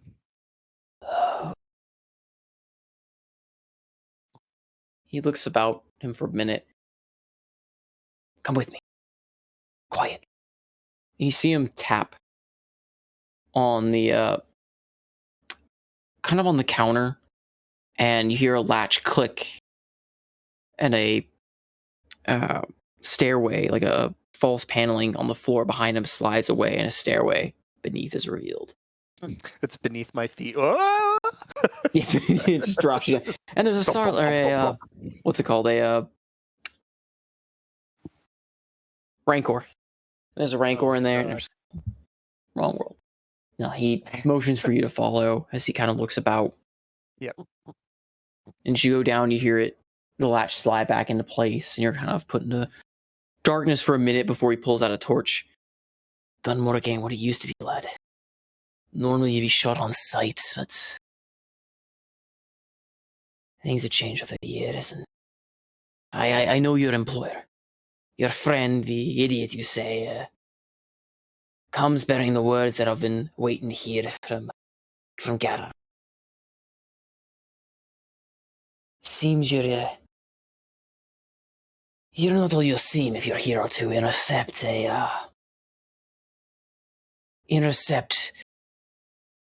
the prize. Alton nods knowingly. Why they send a mute and a deaf idiot is beyond me, but He waves his hand in front of his face and he grabs the piece of paper again and writes on it. Bad teleport, cause mute. Hands it back. But why? But all right, I'm not even gonna ask about it. He gives a thumbs up. Don't ask. Good. All right, I'm in the business of not asking, not telling, and forever. All right. As you go down these stairs, you enter a small stone room with several sigils etched into the walls. Not very well adorned. There's just a small table, a few chairs, and you see as you come down there, another dwarf is sitting propped against the wall. He's fairly old for a dwarf. His beard is actually gray in color, which is a very rare sight to see. The older dwarves. And he looks up at your coming, but doesn't seem too phased. Okay. And as you're led down to this room, he kind of grunts and looks over, kind of expectantly, and getting no word out of you, and goes, "The hell is this you've brought me?" He came with the word of Galaran. Aye, but is he not gonna say anything? He says magical mishap. You're sure this is the one? Aye. If I start playing with the ring on my finger in front of this guy, does he respond? He does. You see him acknowledge the ring and immediately kind of stop dead talking, but he goes, "Oh. Right. Very well." And he waves his hand off at the barkeep, who just grunts and heads back up the stairs, and he Can I make a motions for you sleight of sit hand with to him. stick a gold in his pocket? Yeah, go for it. Sleight of hand. That'll do. All right. Yeah, he passes by, and you just very deftly slip a coin into his hand. He doesn't notice immediately, but when he heads back up, you'll notice a coin in his hand, and he'll have a bit of respect for you. You won't necessarily know that, but he'll have a bit of respect for that action. Subconsciously, sure. Yeah. And as he heads back up, you hear the latch of the paneling open and close for him. And when it closes back into place, the other dwarf motions for you to sit with him at the table. Yep. I sit down. Yeah. He passes you a bit of parchment and goes, "You can respond however you like." So your friend... This is another dwarf, right? This is another dwarf. Okay. This is another dwarf. Like I said, it's an older dwarf for sure. Like, he's got the graying beard, a lot of weathered look about his face. Does he look like he... I'm trying to figure out his class. So does he look like he was a fighter or maybe a rogue? He's not adorned in any heavy armors of sorts. But the way he handles himself, he does have a blade strapped to his side. The way he handles himself is very confident. Okay. I guess. Proceed. I take it you know what you're doing here is very serious. Nods. How much have you been informed. That's oh man. You got a piece of paper again? Yeah, he'll take the piece of paper and say, "Ask specific questions" with a exclamation point. He just sits there and grumbles. He's like, "If only it was Don't want to write first more paragraphs, you jerk. in the ways of magic." All right. Well, no, he takes the piece of paper back, fine, and he says, "Need a cleric, fix muteness," and hands it back. If it were only so easy, the clerics are preoccupied, as it were. You really don't know much about Dunmore, do you? Shakes his head, kind of annoyed. No. I don't blame you, but it's not your fault, mind you, but we specifically asked to get... He kind of fumbles a bit and almost out of the blue just slams his hand hard on the table. What? Done. Look, the task you're on is the vital import, not only to your benefactor who wants riches and whatever else she thinks these fragments will allow her, but the very core of Dunmore. Do you...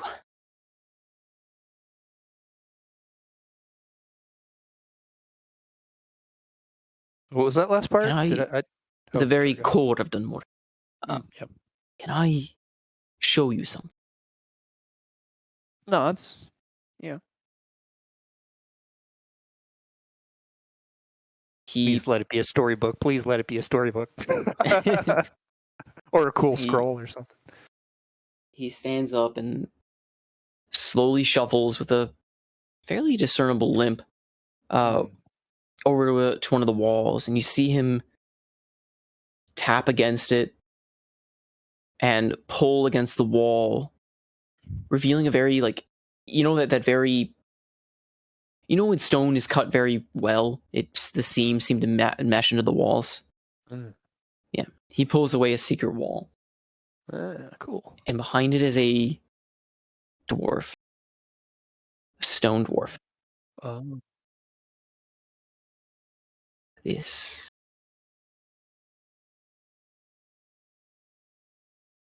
is everything they are to hide here. It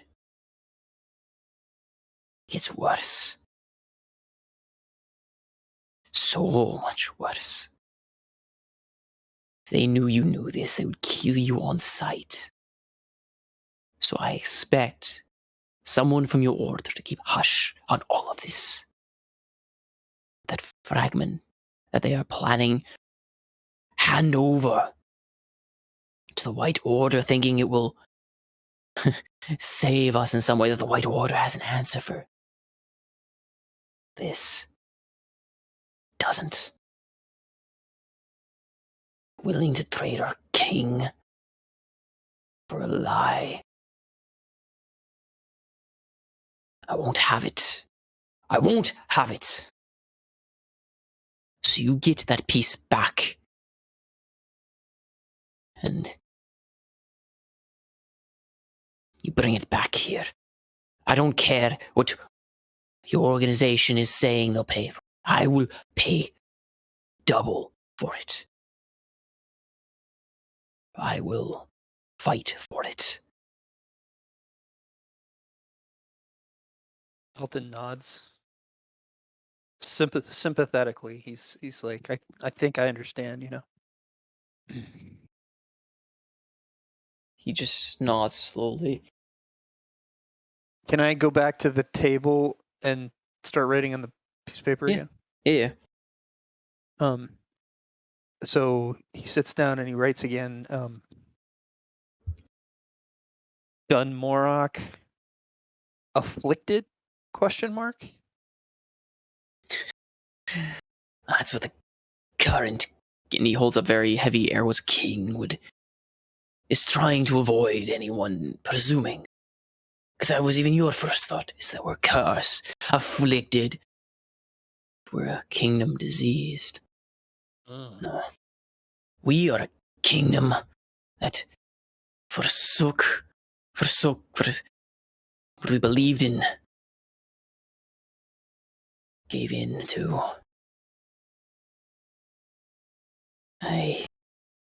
There aren't many who know. I barely know myself. I was but a wee lad learning from yon kin.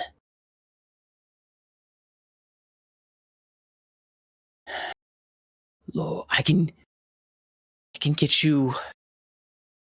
What do you need? The caravan leaves in 3 days' time from the city. I can't get you near it. It is the second most guarded thing to the king himself. I can take you through the city. It is a desolate place. If you want to see for yourself, I can take you there, or I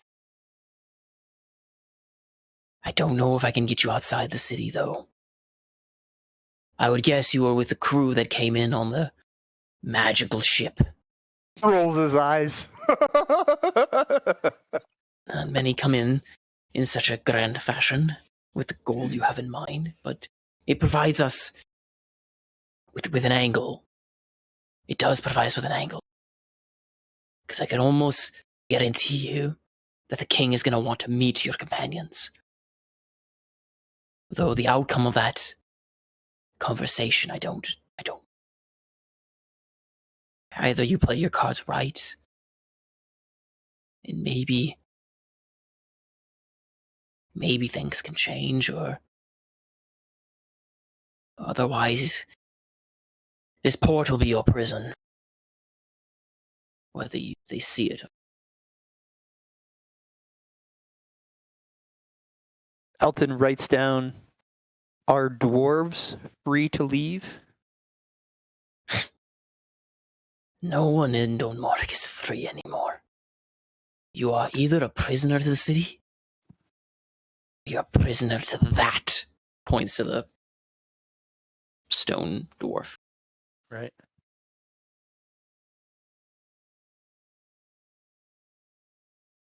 Well, shit. Not good. He writes down, was told second mercenary group looking. Have you heard of? Question mark. We hired a few more. Any? Oh, was you? Question mark. Aye. Oh, I see who I'm talking to. That was out of character. Sorry about that. All good. We will get back what is rightfully Dunmorix in any way possible. And I'm sorry you had to learn this way. But I need you to get that back. Alton, as he's saying, I need, this is solemn, and he's nodding solemnly. He's like, yes, I will do this. He writes one last thing. He writes, there are 3 fragments. Aye. 2 I know. 3 question mark. I only know 2 as well. One we have kept since the beginning. The other we have, but lost deeper in the city. Safe in that no one dares go after. The third, we don't know. Think someone smuggled it out of the city. Or stolen.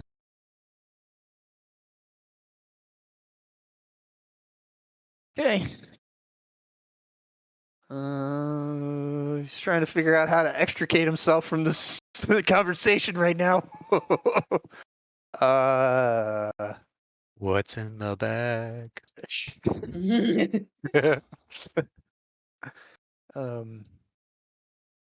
Oh, I know what I should ask him.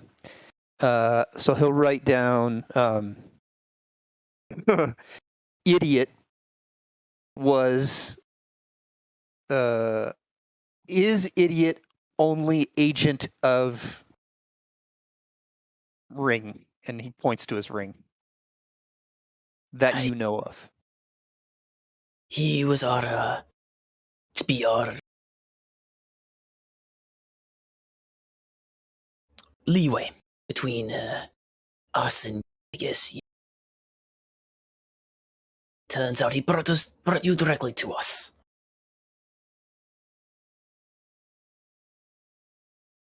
So he's the only one. I find that hard to believe. From your organization. Mm-hmm. We have others that we have enlisted to get the key back, or the fragment back. Okay. So Alton makes a twirly motion with his finger to mean sum up, and he writes on the piece of paper, 1, fix mutinous. 2, set up for king meeting. 3, what like he wants to ask what about my friends? You know, what about captured friends? He looks over. I guess the last one's the only one that's really a question, right? The other two are just, you said sum ups? He's mostly asking questions about, okay, do you have a plan for each one of these things, or do I have to sit here and write all this down? He just kind of looks over. He's like, how am I going to get my voice back? And I gather the guy's like, he's going to shrug at me, right? Yeah.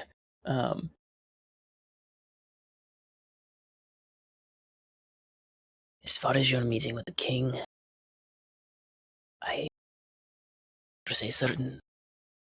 That's why we hired you, right? Your organization is supposed to be one of many influences. So I leave that in your party's care. I've tried my hand with the king. You see where it's gotten me. This guy is asking me and my party to negotiate with the king to not relinquish the crown fragment. I'm not sure I understand what he means. He's more saying that a meeting with the king is almost inevitable with the way you guys showed up, because you've basically done something completely crazy. Got that part. As far as how the interaction goes, he doesn't have any pull in it. But what does he want? What does he want to see us do? He's basically saying he hired your group to get that fragment back in any way possible. How you go about it, he's leaving up to you. Okay. He will help you if he can, but in regards to that first point where he said about the king, he doesn't have a lot of pull. He's lost his chance with the king years ago. I get it. I wasn't putting 2 and 2 together. So Alton will write back to him. Little chance of, getting fragment from interaction with king. Kind of crosses that out. Like, you can't. We're not gonna be able to do that, as he kind of said already. Best chance. Fix my speech so we can find where they keep it. Hands it to him. Perhaps someone in the king's court will be willing to heal you on the time. Points at him. Yes. Excellent. Perhaps it will be a day or two before the king calls you to court. But perhaps if it's not fixed by then, someone that will possibly heal you to hear what you have to say or set something up, or if not, I will I'll see what I can do about bribing, greasing a few palms to get a cleric to see you. So he writes back, why cleric's missing? Not missing. Busy. The king has them scouring everything.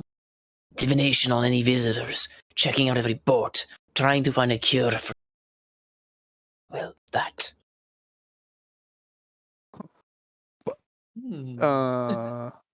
Point me to any of them. I imagine there'll be several on your boats. That's they're actually checking not a out bad our boat. idea. Hmm. Not a bad idea. He touches the side of his nose. You need a tissue or something? He laughs. Silent laugh. All right. Unless this guy's got something more, Alton's gonna stand up. He just kind of goes, You know any more about the other fragments? I've spent most of my life looking. There is an importance to these for our people.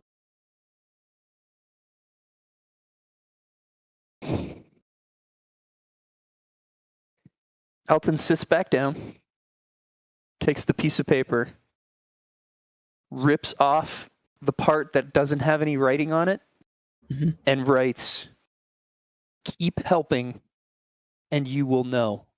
And he doesn't hand it back to him. What he does is he turns it around so he can read it. And when he's done reading it, he keeps it. Okay. The dwarf's eyebrows kind of like shoot up a bit, and he goes to like almost say something, and then closes his mouth and just nods, looking a bit more hopeful, like a little bit more energetic than when you first saw him. Good. The first time something's actually. I'm glad he takes it that way. Well, to be fair, he's not the authoritative like force in the city. Like going into a location doesn't serve him in a way. I'm sure he's not. Okay. So he gets back up and pockets that part of the paper. So if he's got nothing else to say, I'll go back up the stairs. Yep. And go see if Mort's awake. Oh, Mort's dead asleep. Slap him really hard. He goes to like scream obscenities at you, but still muted. He just comes out as him waving his jaw around. Before he just sits there and just tries to slug you, but misses. Mm-hmm. He takes the piece of paper out of his pocket and flips it over to the side that doesn't have any writing on it, and he writes, "Come with me. We're begging for healing." He looks at it, looks at you, and just kind of shrugs and just nods his head. Go out to the bar. What's that? He's not below begging. Yeah, I figured. Go out to the bar, slap another gold piece on the countertop for the bartender, and motion for some kind of drink. Yeah, he takes it. And he, I point to me and Mort, us too. Yep. He takes it, nods, and just slides you to kind of that standard, the common dwarven ale that I'd mentioned from the other bar. And before Mort can throw any of it down, I'm going to stop him from drinking it. I'm going to pour half of it on him and half of it on me, and then drink mine. He gives you a sour look. We got to smell the part, Mort. We got to smell the part. Although I can't say that out loud, it's kind of funny. I mean, he already kind of smells the part from prior, but yeah. Oh, good. Okay. And then we are going to wander drunkenly, and I'm going to make sure that Mort looks nice and drunk, over to the vicinity of where our ship was. Okay. See if we can investigate for any clerics or otherwise. See if we can beg. Okay. We will hop back to that in a bit then. Back at the Hard as rock. What are you guys up to then? Well,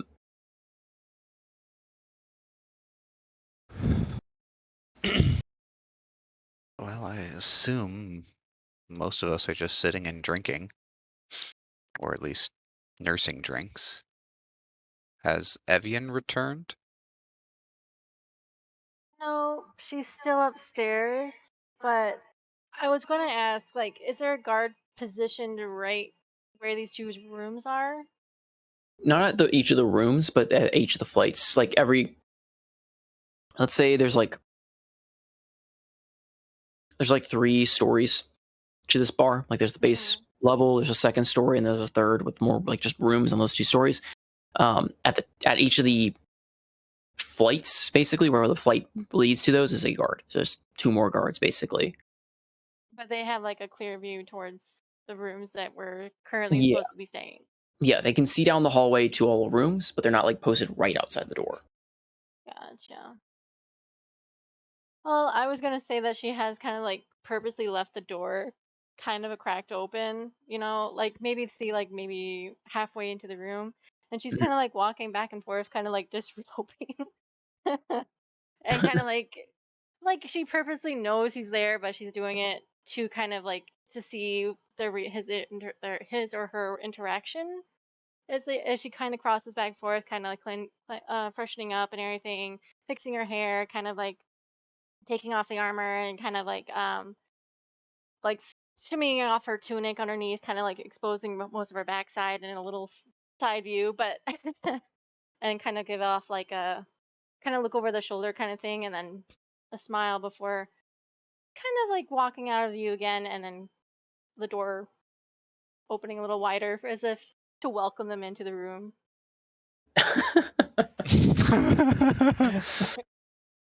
I don't remember you rolling a bard, but hey. Deep down, we're all bards. Come on.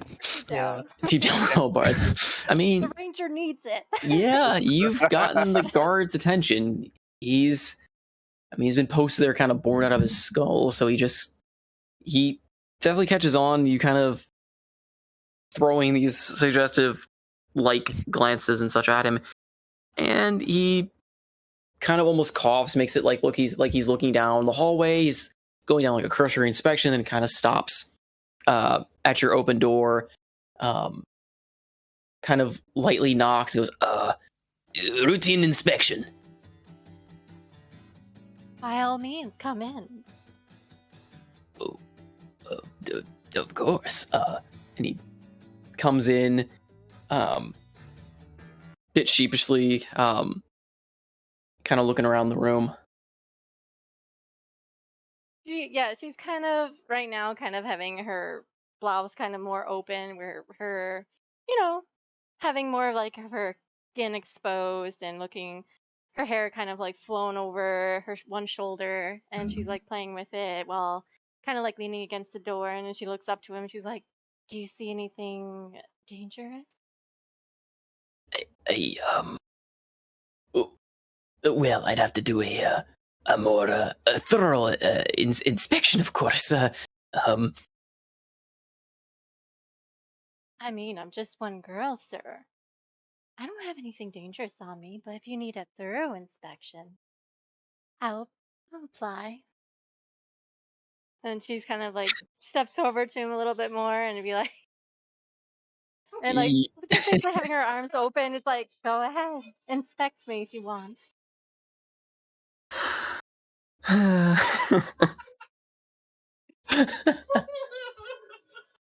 If you know what I mean.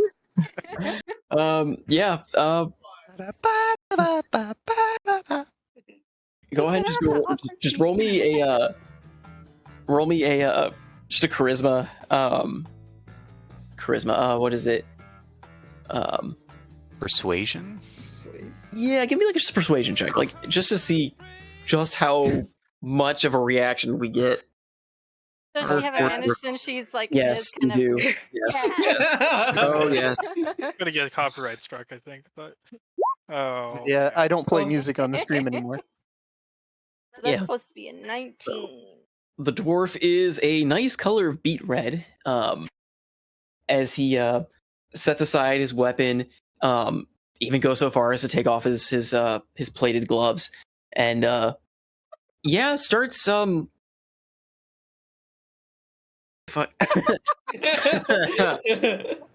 starts very suggestively coming towards you, like hands outstretched. Oh, Jesus Christ, why? She basically lets him, and depending on his investigation, there is no dangerous weapons on her. She kind of stashed it to the side, and kind of like brings more to the table, if you know what I mean. What about the bear trap? The bear trap is hidden somewhere, and he has to find it. But he's so distracted. Depending where you hit it, he might turn out.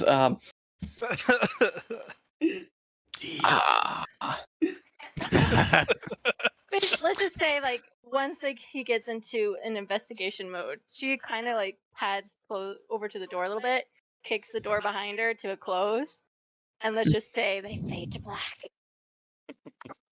Wait, what? Really? What? Am I gonna get murdered by Zerg First at some one. point here? First one. I thought it was gonna be Upton, but it's not. It's not the first one. It's the trauma/grief-stricken huntress. Good stuff. And here I was gonna go check on her. Make it stop. She's looking at me this whole entire sequence with a shit-eating grin. Thanks, babe. You hear a knock at the door because Andros came up to check on you. I am usually pretty good at improvising all sorts of shit. That's the first time you got me pretty fucking like. I was not expecting. Okay. Okay. Yeah. You spend the evening with the dwarf. I did not expect this to happen tonight. Very eager dwarf. Oh wow.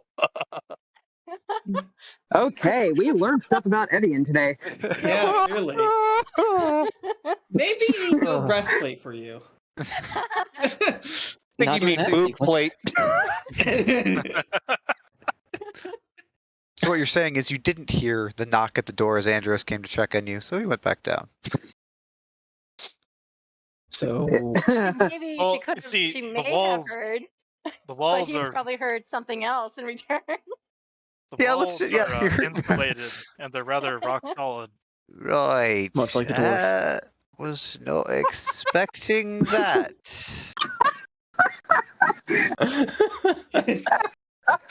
And like Andros looks at his double and they both shrug at the same time. No. Okay, come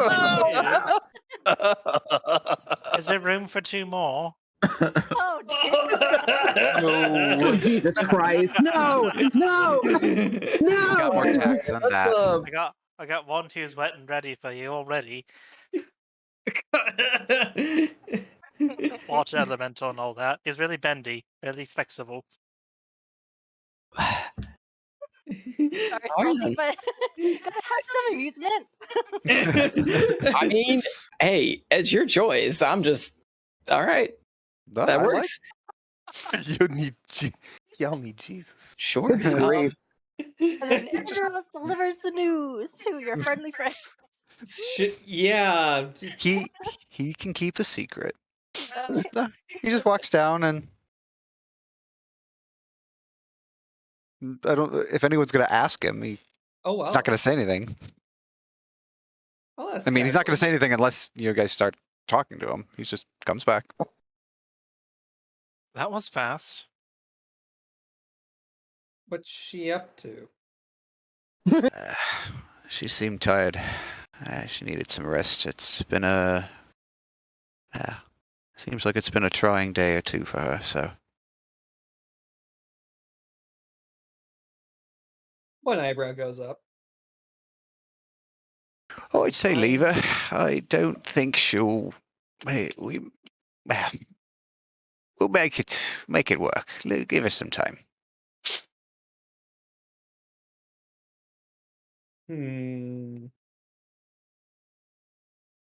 She's fine, applesauce. Leave it. It's inconsistent with the morning, but okay. Okay, I just have to point something out. There are only 2 rooms. Someone is bound to walk in eventually. I'm just throwing that out there. It depends on how long they go for, I suppose, and what time you all go to crash for the night. I mean, we could roll a performance check. Performance and then a constitution to see how long. I don't know. What's the dwarf performance? Just for good measure. So I have a question. How far Dexterity. is the room within 30 feet? Oh God. Oh no. No. Creepy. No. Creepy. Creeptastic, yo. I would unfortunately say it's probably on the 2nd floor, so probably not within 30. Spectacular applesauce. You don't even know wild. what the question is. Oh, I know what the question is.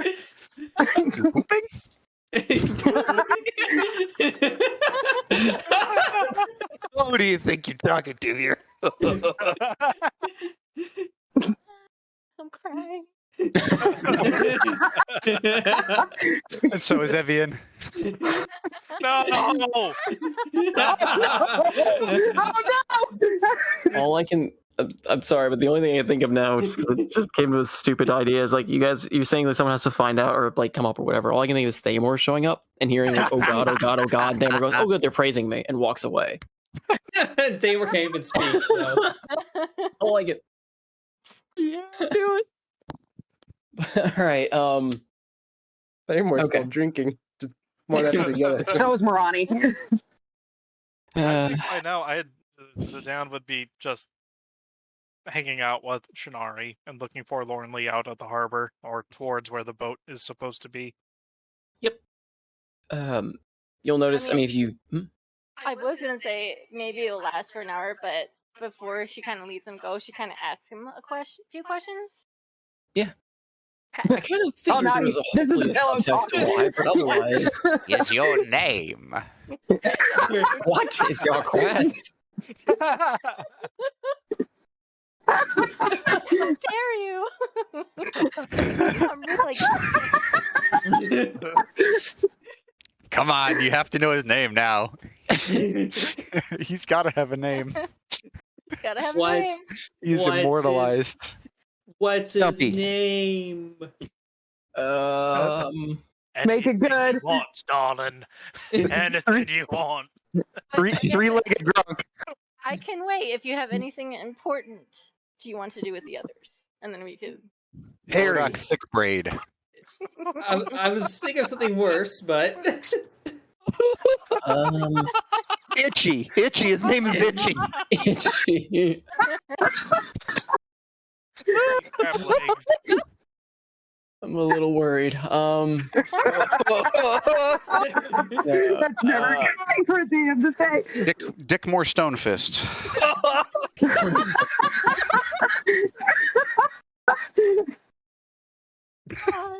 Oh, here we go. Here's the perfect name that came on a generator. His name is Bear Near Thunderhand. No. Yes! Oh my god, it hurts. Showed his thunder.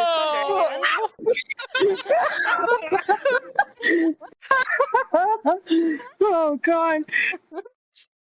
I'm dying.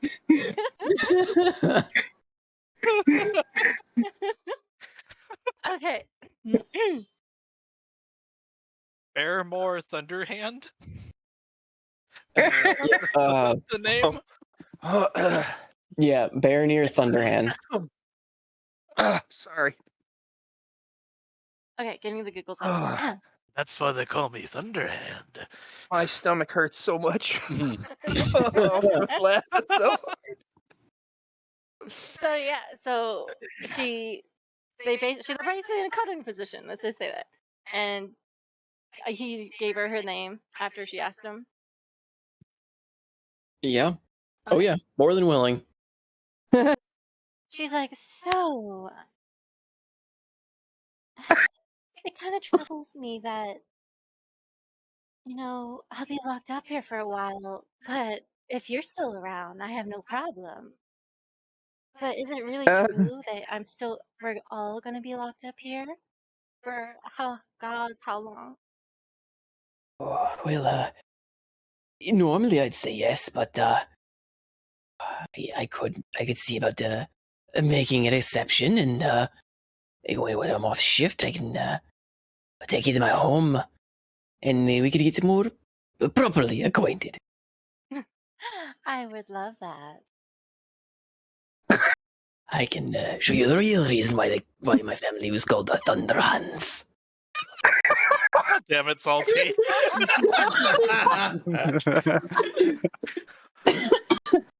Yes, I am receiving a premonition from my deity. There is a certain bard that does not need healing on his next death saving throw. Yes. I'm kidding. Or am I? You're such a tease. And she giggles and everything. She's like, so I take it you gotta go back? Unfortunately, I've got to do my rounds in a little bit, but I've got a little more time for a round two. That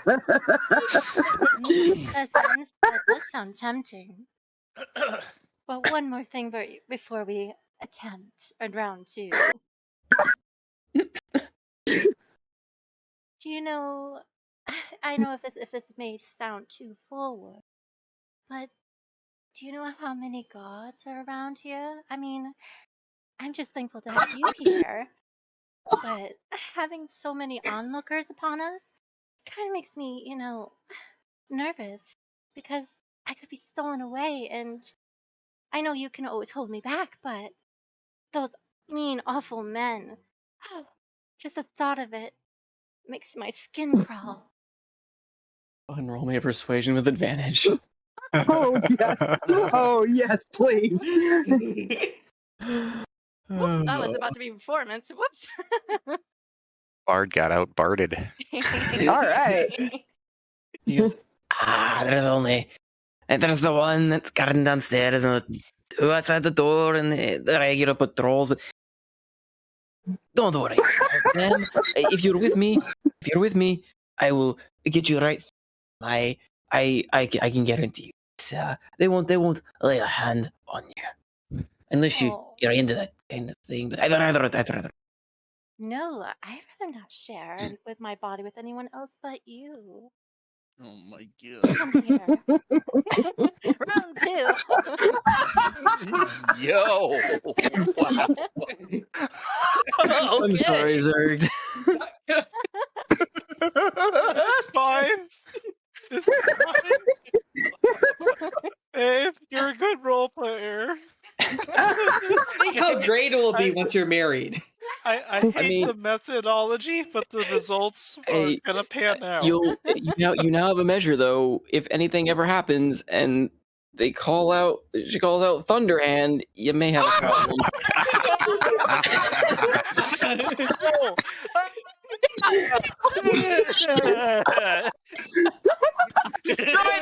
What are you Zerg, doing? do you come from the hairy? Does your European ancestry come from the hairy side? Or from the not hairy Oh my side? god, the session is killing me. Well, it does, but the Asian and the Native American side are like, haha, no. Oh my god. So I'd have to put on a wig.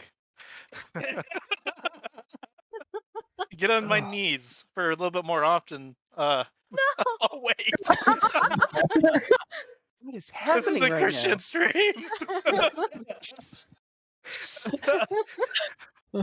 Hey, kitchen. How's it going? Easily the smuttiest stream I have ever had. I thought Assassin was the top, but I think we've outdone Assassin. No way. Yeah, it is way How are smarter. you doing? Nah, Assassin has nothing on this. This was Not at all. She's a rank amateur.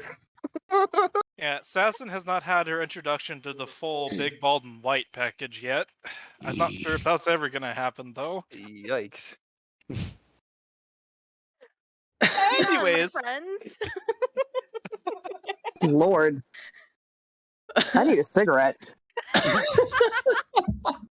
You and me both. I'm living vicariously through my NPCs, apparently, but jeez. Yeah, both of us explain to our SOs. Jeez. Anyway, no. you know, actually,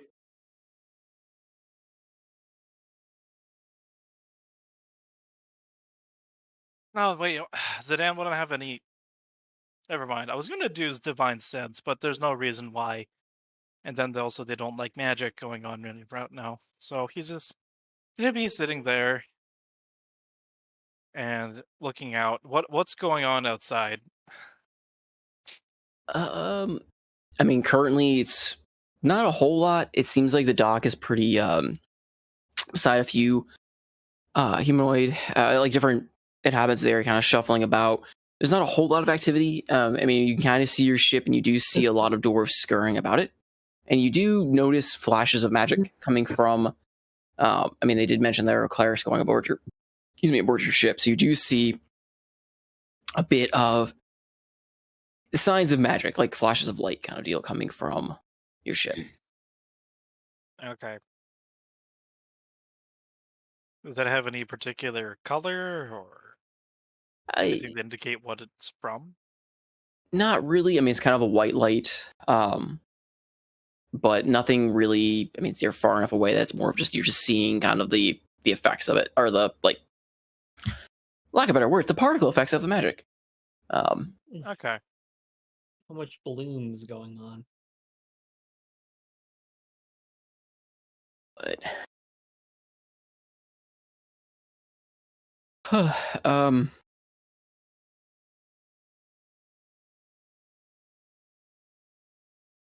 fuck. Well, Yes, that happened. We can do some. I'd like to do a telepathic speech with Morani and ask her to quickly set up a. Hey, I wanted to test something. You can mind link, right? Yeah. Well, to my knowledge, it's a two-way street.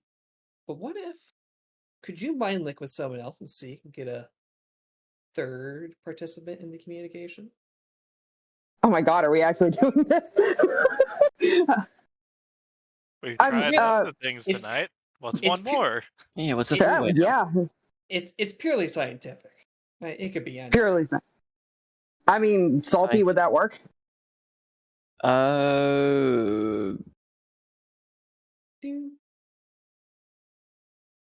Technically, I don't. Based on the way it's worded, I don't see why it wouldn't. Because theoretically, if you're mind linked with someone else and it's not and you're not the one breaking concentration because you're using your own, and they hear your thoughts and someone else's thoughts are in your thoughts, I guess theoretically that works, right? Sure, let's just say if you're running this thought to do so, you may as well be able to basically do a Zoom call in your head. Oh, that is great. Okay. Can I ask why you want to test this? In case it might prove beneficial in the future. Rather experiment now in a low case environment as opposed to a more strenuous situation. It doesn't need to be long, as long as it works or doesn't work. All right. Well, what exactly do you want me to do? Mind link with, say, Andoros or not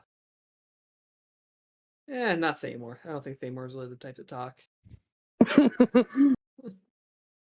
Or Zidane. And well, I just want to see if the three-way communication could be established.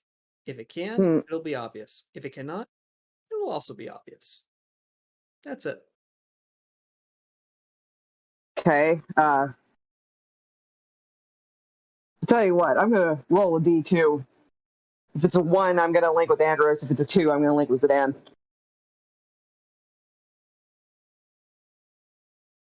Okay, I'll link with Zidane. Don't forget the guidance yourself. What?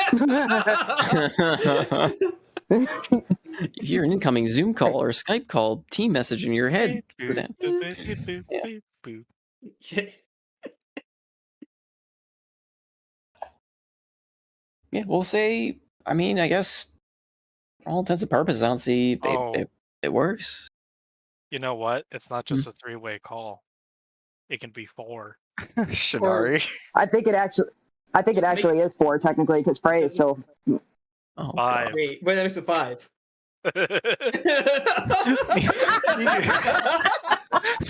Meanwhile, you've got. Oh my god! Meanwhile, I you've am got. here too. No, Meanwhile, you got Andros and his water clone having a drinking contest with Thamor. and wait, Andros is also telepathically technically linked to his clone. So theoretically, if you Could set have, us like- all right, you could all be telepathically linked with each other.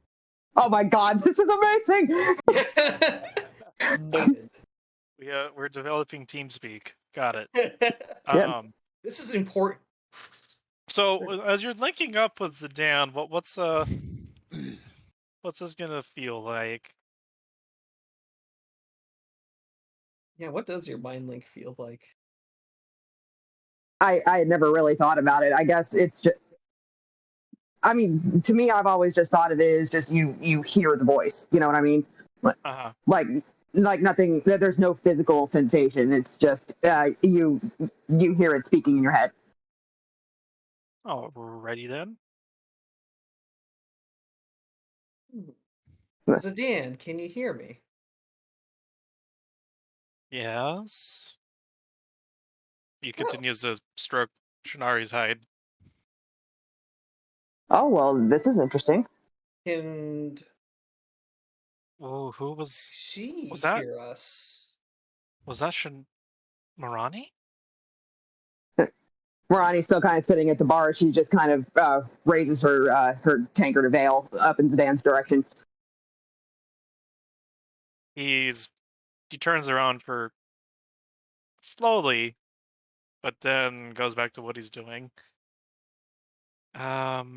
This is strange.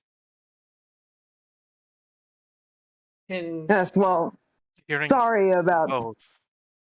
Andros or Absinthoss wanted to test a theory. And it's proven correct. I think that's all we need. You can link these together. Does Shinari say anything? Or does Frey say anything? She doesn't actually really say anything. She just perks her head up and kind of just watching you all as you're doing this. It just tilts her head. Kind of like giving you, I guess, I mean, she does kind of say to you, but I guess heard by everyone's like, do you want me to say something? I suppose. Bart? Absinthoss will take out a piece of paper and just start drawing dots and lines. In his mind, it's representing like different links of telepathy. Did she say bark? Yes. Oh. Fascinating humor. I like that one. Zidane is just he's turned towards Shinari. He's just giving a deadpan stare like what, and then it quickly melts into a smile and he's shaking his head and he does that thing that people do to dogs on the top of the head and ruffles between the ears. Shinari just wags her tail. And kind of like burrows her head into your hand as you do so. Yay. Fascinating. Now, if Do we lose somebody? Backup Rick. Backup Rick. Oh, okay. I think that hypothesis is proven correct. I think we can speak and connect different methods of telepathy. Excellent. Yes. Well, hopefully no one else is able to hear us. Well, I'm That's sure. a disturbing thought. Thought. Well, considering it's God less damn it. than, considering it would be less than voluntary in that case, I'm sure it'd be something a little bit more detectable. Perhaps they hold a coin in their hand and speak some incantation. A copper. I'm sure it'll be more obvious if they try to force a connection. Was this voluntary one? Anyhow. Hmm.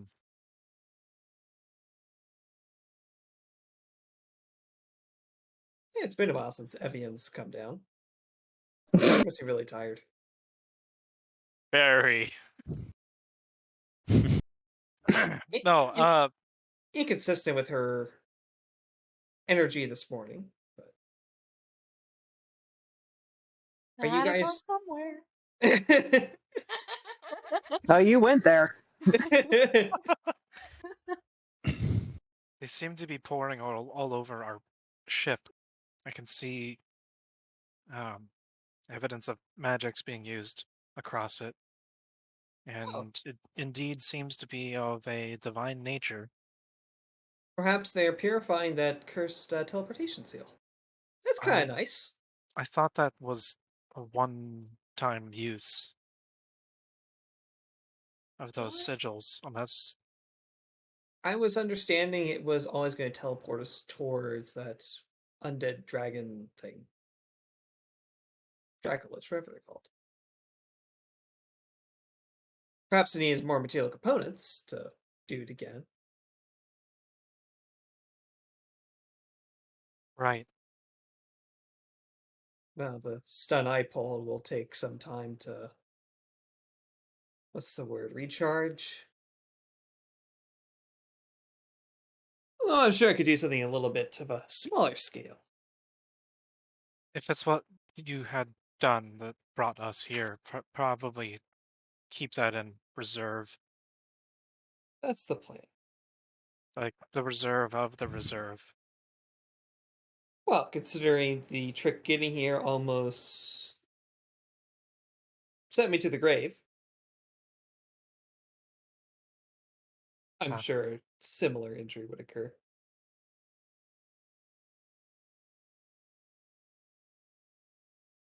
What? Do you think that magic came free? No, and that's why I'm asking you to keep it as a reserve of a reserve. Well, it looks like Andros and Thamor and yeah, we're just gonna call it Barnacle. That makes it a lot easier. Doing some kind of drinking contest. Well, I imagine with the clinking of tankards as an audible thing to look at as opposed to The silent communication. using the thought speech. Gonna look behind and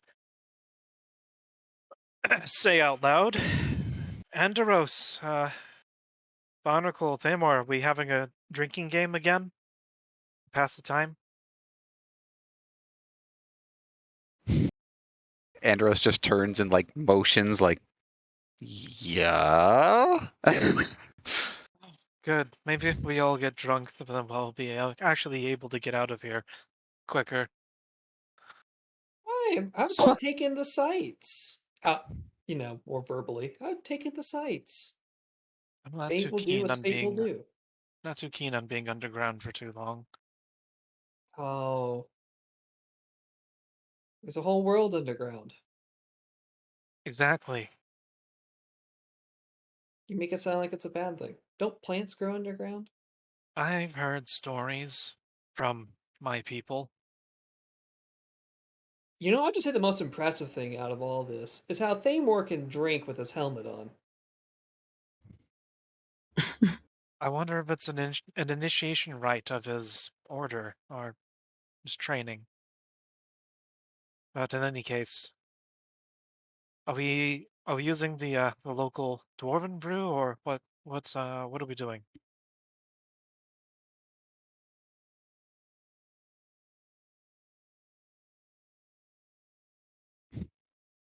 Yeah, you see Barnacle, the water Barnacle, grab 2 tankards and just throw it into himself. Is it the common brew or the dwarven, the working brew? Just common. Yeah. Okay. It's not particularly strong alcohol. It's actually fairly watered down, but yeah, it just you kind of your water barnacle kind of like splashes the alcohol in itself, and it kind of just like meshes with the water in its form for a bit. Just kind of floats around in bubbles. Looks at Andros and like, This stuff's crap. shrugs.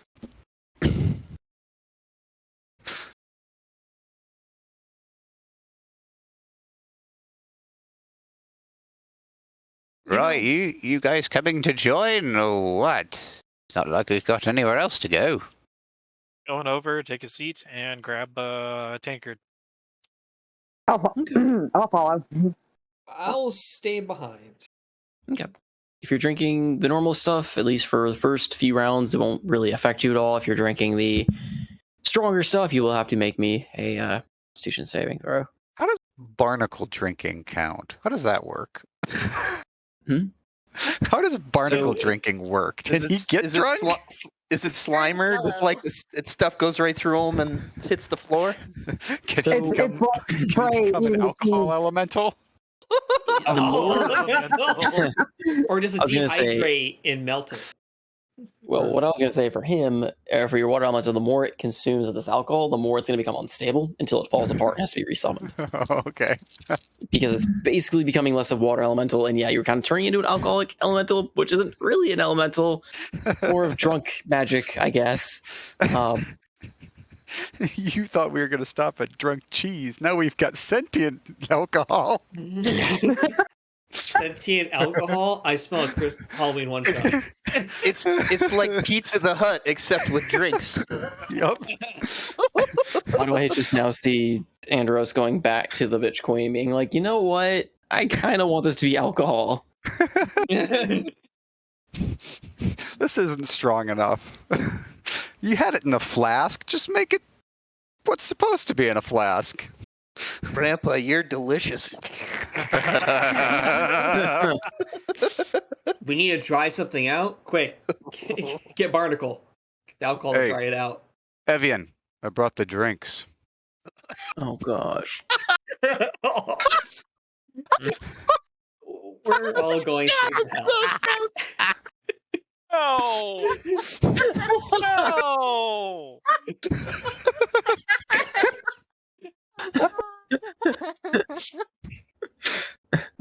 Are you really saying you're outside the door right now? No, I mean, no, I'm to not. be fair, No. to be It was a fair, joke. we also started this adventure a long while back with Barnacle asking both Morani and Evian to share a tent with him. That's true. That That happened. That was the best joke We I've ever started heard this in my entire life. thing. Oh my god! My mother was right after all. You gotta write that up. Put it on Reddit. We're gonna be famous. Wow.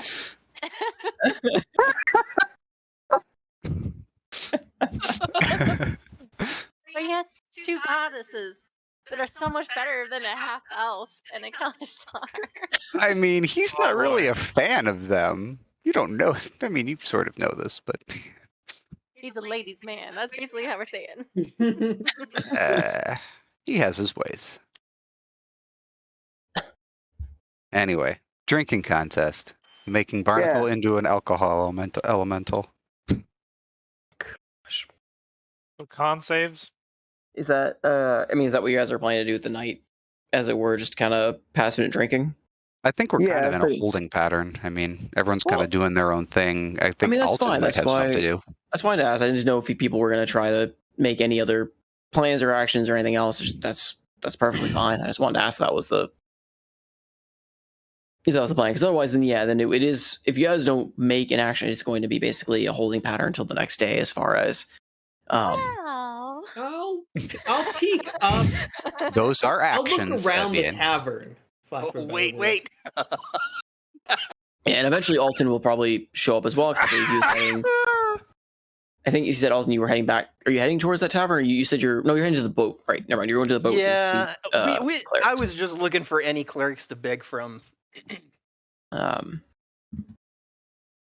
how big is this tavern in a way? Like there's basically the main room, and then there's the stairs, and there's the two like rooms you sleep in. Yeah. Is there any other? Well, there's multiple rooms. It's just they assigned you 2 rooms. But it's 2 floors of like long hallways of just rooms. I'll just walk around. I'll see what goes on. Okay. While they're doing the drinking contest, because I have no interest. People kind of give you a sidelong glance, but try to mostly avoid you. They're not really looking for trouble in this particular bar. But I see guards, I assume, because there's 2 guards. You see the guard. Like I say, if you go upstairs, you'll see the guard on the first floor, but you'll notice a lack of a guard on the second floor. I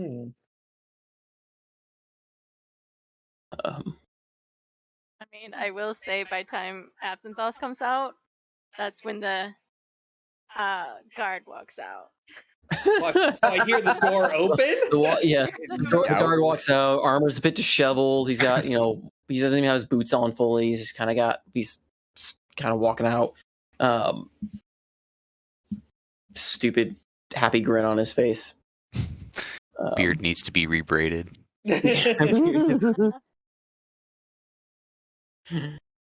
So we have. I'll just ask the guard because it's the first guy I'm going to see. So, do we know which 2 rooms we have, or do I need to ask him to which 2 rooms we have? You would know if you were like at the bar when he was assigning them, because he gave you all keys to them. Which Evian did hand out. Yep. And there were 2 on the second floor. So they'd be the rooms across from each other. Well, let's just see what our prison accommodations are. Okay. So you kind of walk up there. You see the guard coming out of the other room across the hall. Yeah.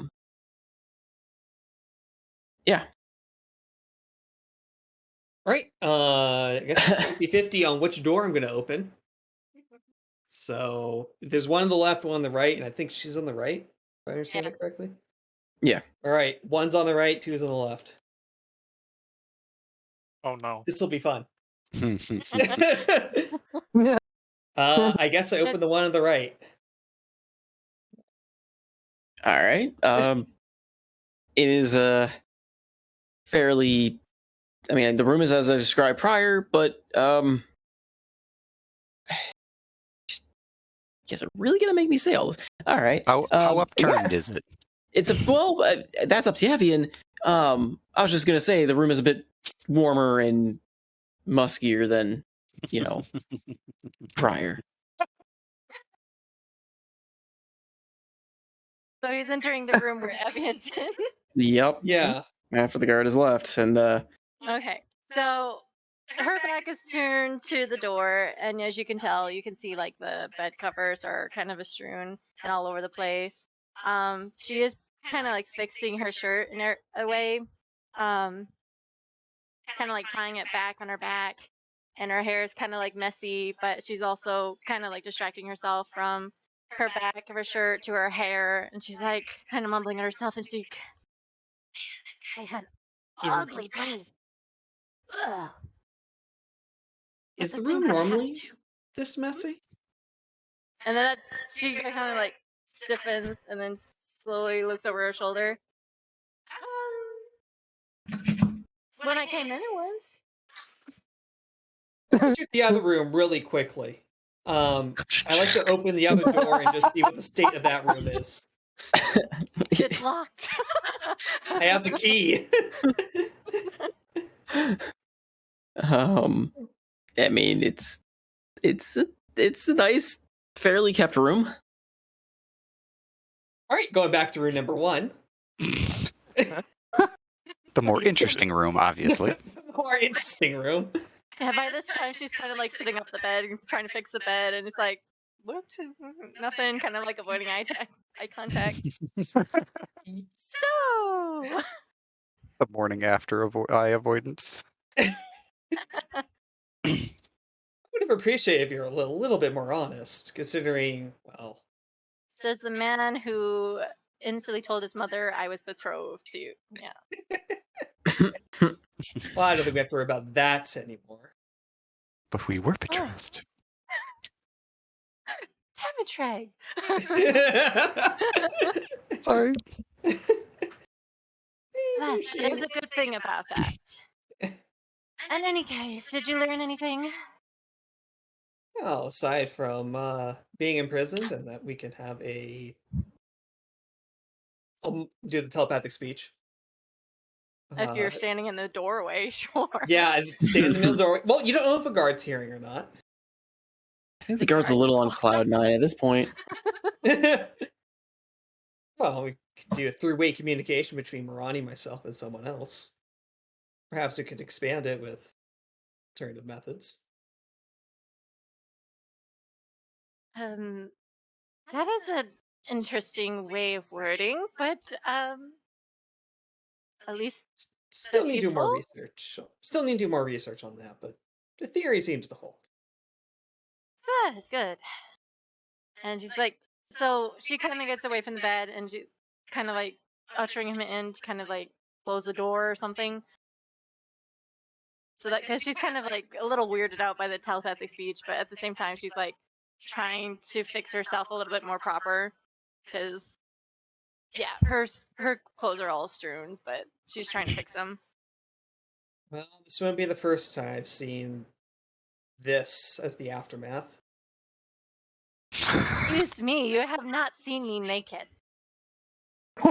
No, what? I bring to the disheveled room like it's the aftermath of something happening. Why didn't you say that before? Anyways. Anyways. Did you learn something new? Yes, seems to be a lack of guards and everything, and it seems like I fought our way with some leniency. Granted, depending on how far it will go. But I'm going to have to rinse my mouth off repeatedly. Anyways. Her mouth, she just said. But there seems to be a guard on every floor, and there's only 2 of them posted in the front that I know of. But again, we might have some guards maybe walk off away. But let's just see. By tomorrow, anyways.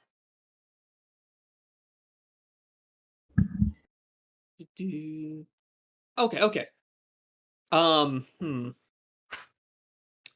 I guess it's something a little prestidigitation can't fix with the mouth. Maybe just a drink would be fine. Let's just save the magic just in case, you know.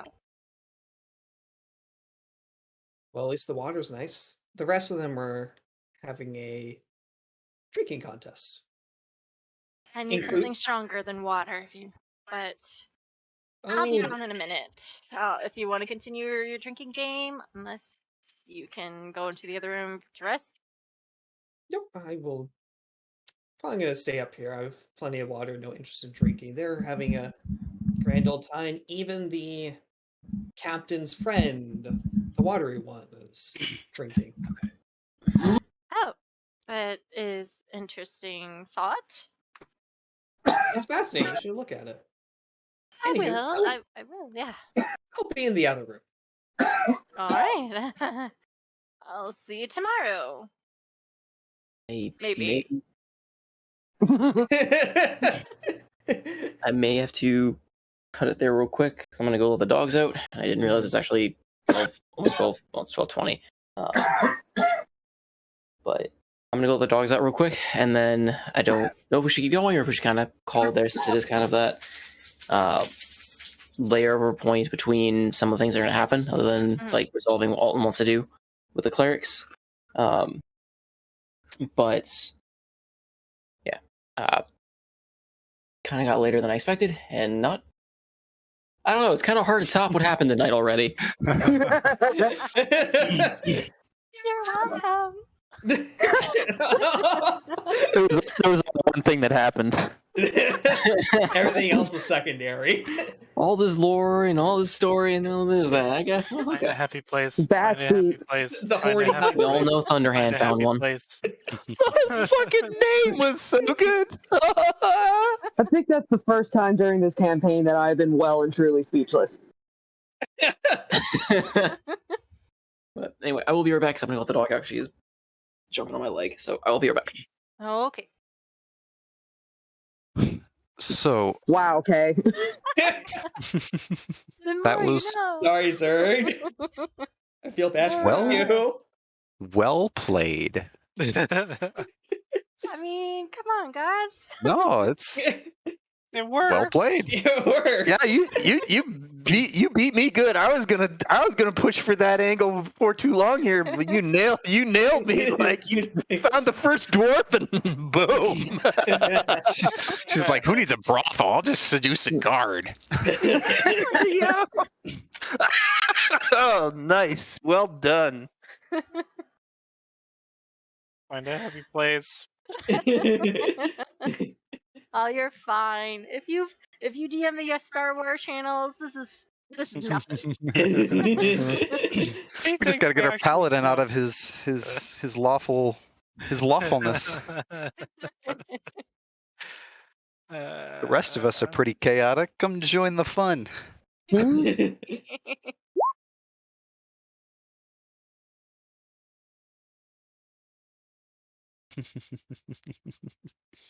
Yeah, we got a lot of good ones out of this session. We got Wagwin and hey, Evian, I got the drinks. We've got to ask Dalton, how many rooms? How many beds are in the rooms? There's just one bed. It's probably a couple beds. It's like a hotel room, probably. 7 beds. 7 beds per room. 7 dwarves. So we got And they're Princess Evian. Keep them coming, boys. so we got special fragrance. What do you smell? I'm not allowed to say what I smell. It's the What would- secret Tome of Mir ingredient. The cursed ingredient. Special fragrance. Is there a room for 2 more? I'm crying. And so is Evian.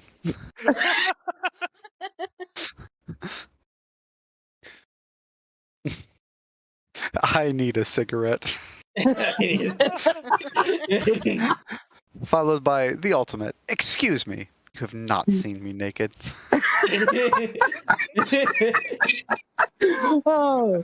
Oh, this is good. Welcome back. Welcome back. Welcome Ready back. for more sexy times? Round 3? Oh, He just God. starts grabbing random They passerbys. say Whoever the lightning next doesn't person. strike twice, but thunder, on the other hand. Oh. Next So party I- member who walks up. Yep, you're it. That would be Absinthoss. Who is I did internally say- very disappointed, but it's like whatever. Now, see, here's the thing. Oh, you just broke by the virtue little of the man's heart. now, see, here's the thing, though. Just by virtue of the fact that Evian and Morani are the only women in the party, we usually end up sleeping together.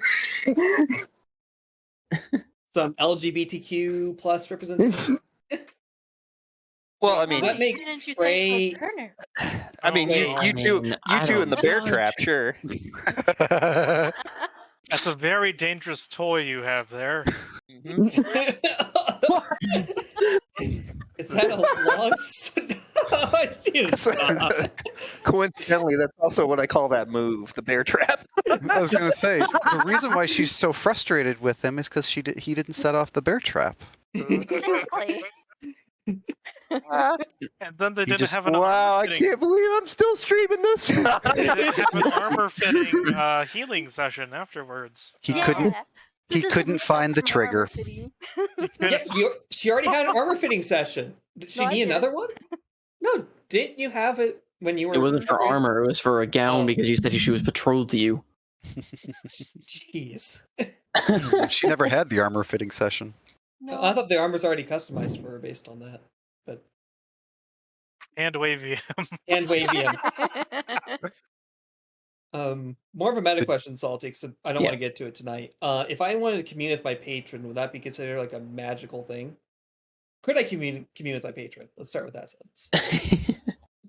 I mean, you again, standard, I guess. Mercer replies, you can certainly try. There's no Next guarantee when session, it I'm comes to alone the in my room. deities. Oh dear. Oh gosh. What, you gonna do the Salty's like, D100? oh no, not again. I mean, D100, and if he rolls under his level, I'm not, like I said, I'm not necessarily like, I'm not opposed to things like that happen. I straight up didn't expect it. Of all the things I've had to improv, I was just not expecting that in that scenario. I thought you were about to like, No. I honestly thought you were gonna like strangle or choke or like attack the guard in that regard. No. Oh, she did. Oh, she did. I mean, okay, well, He was into it. She strangled and attacked him. all right, the guard's into some kinky shit. I got it. All right. Hey man, if you're the one dominating, just gotta switch. Oh my goodness. I'm putting gasoline on this fire. Wait till you see the antics me and Mort get up to. LGBT. Yeah. That boat is going to need a scrubbing. Long To scrubbing. be honest. That's what the clerics are going through, and their detect evil is really going off right now. Detect smutty. Bong bong. Well, their definition, definition of evil can extend to what they consider a sin, and well, I mean, many demons have horns.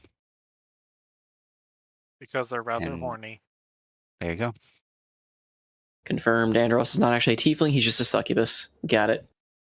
I just remembered that I Evie mean- still has her antlers. I've got a clone to go with me. Oh, that's right. The antlers that everyone keeps on forgetting to notice. Yeah, that's around her head. I think Andros gave you an eyebrow when you first showed up with them, and that was about it.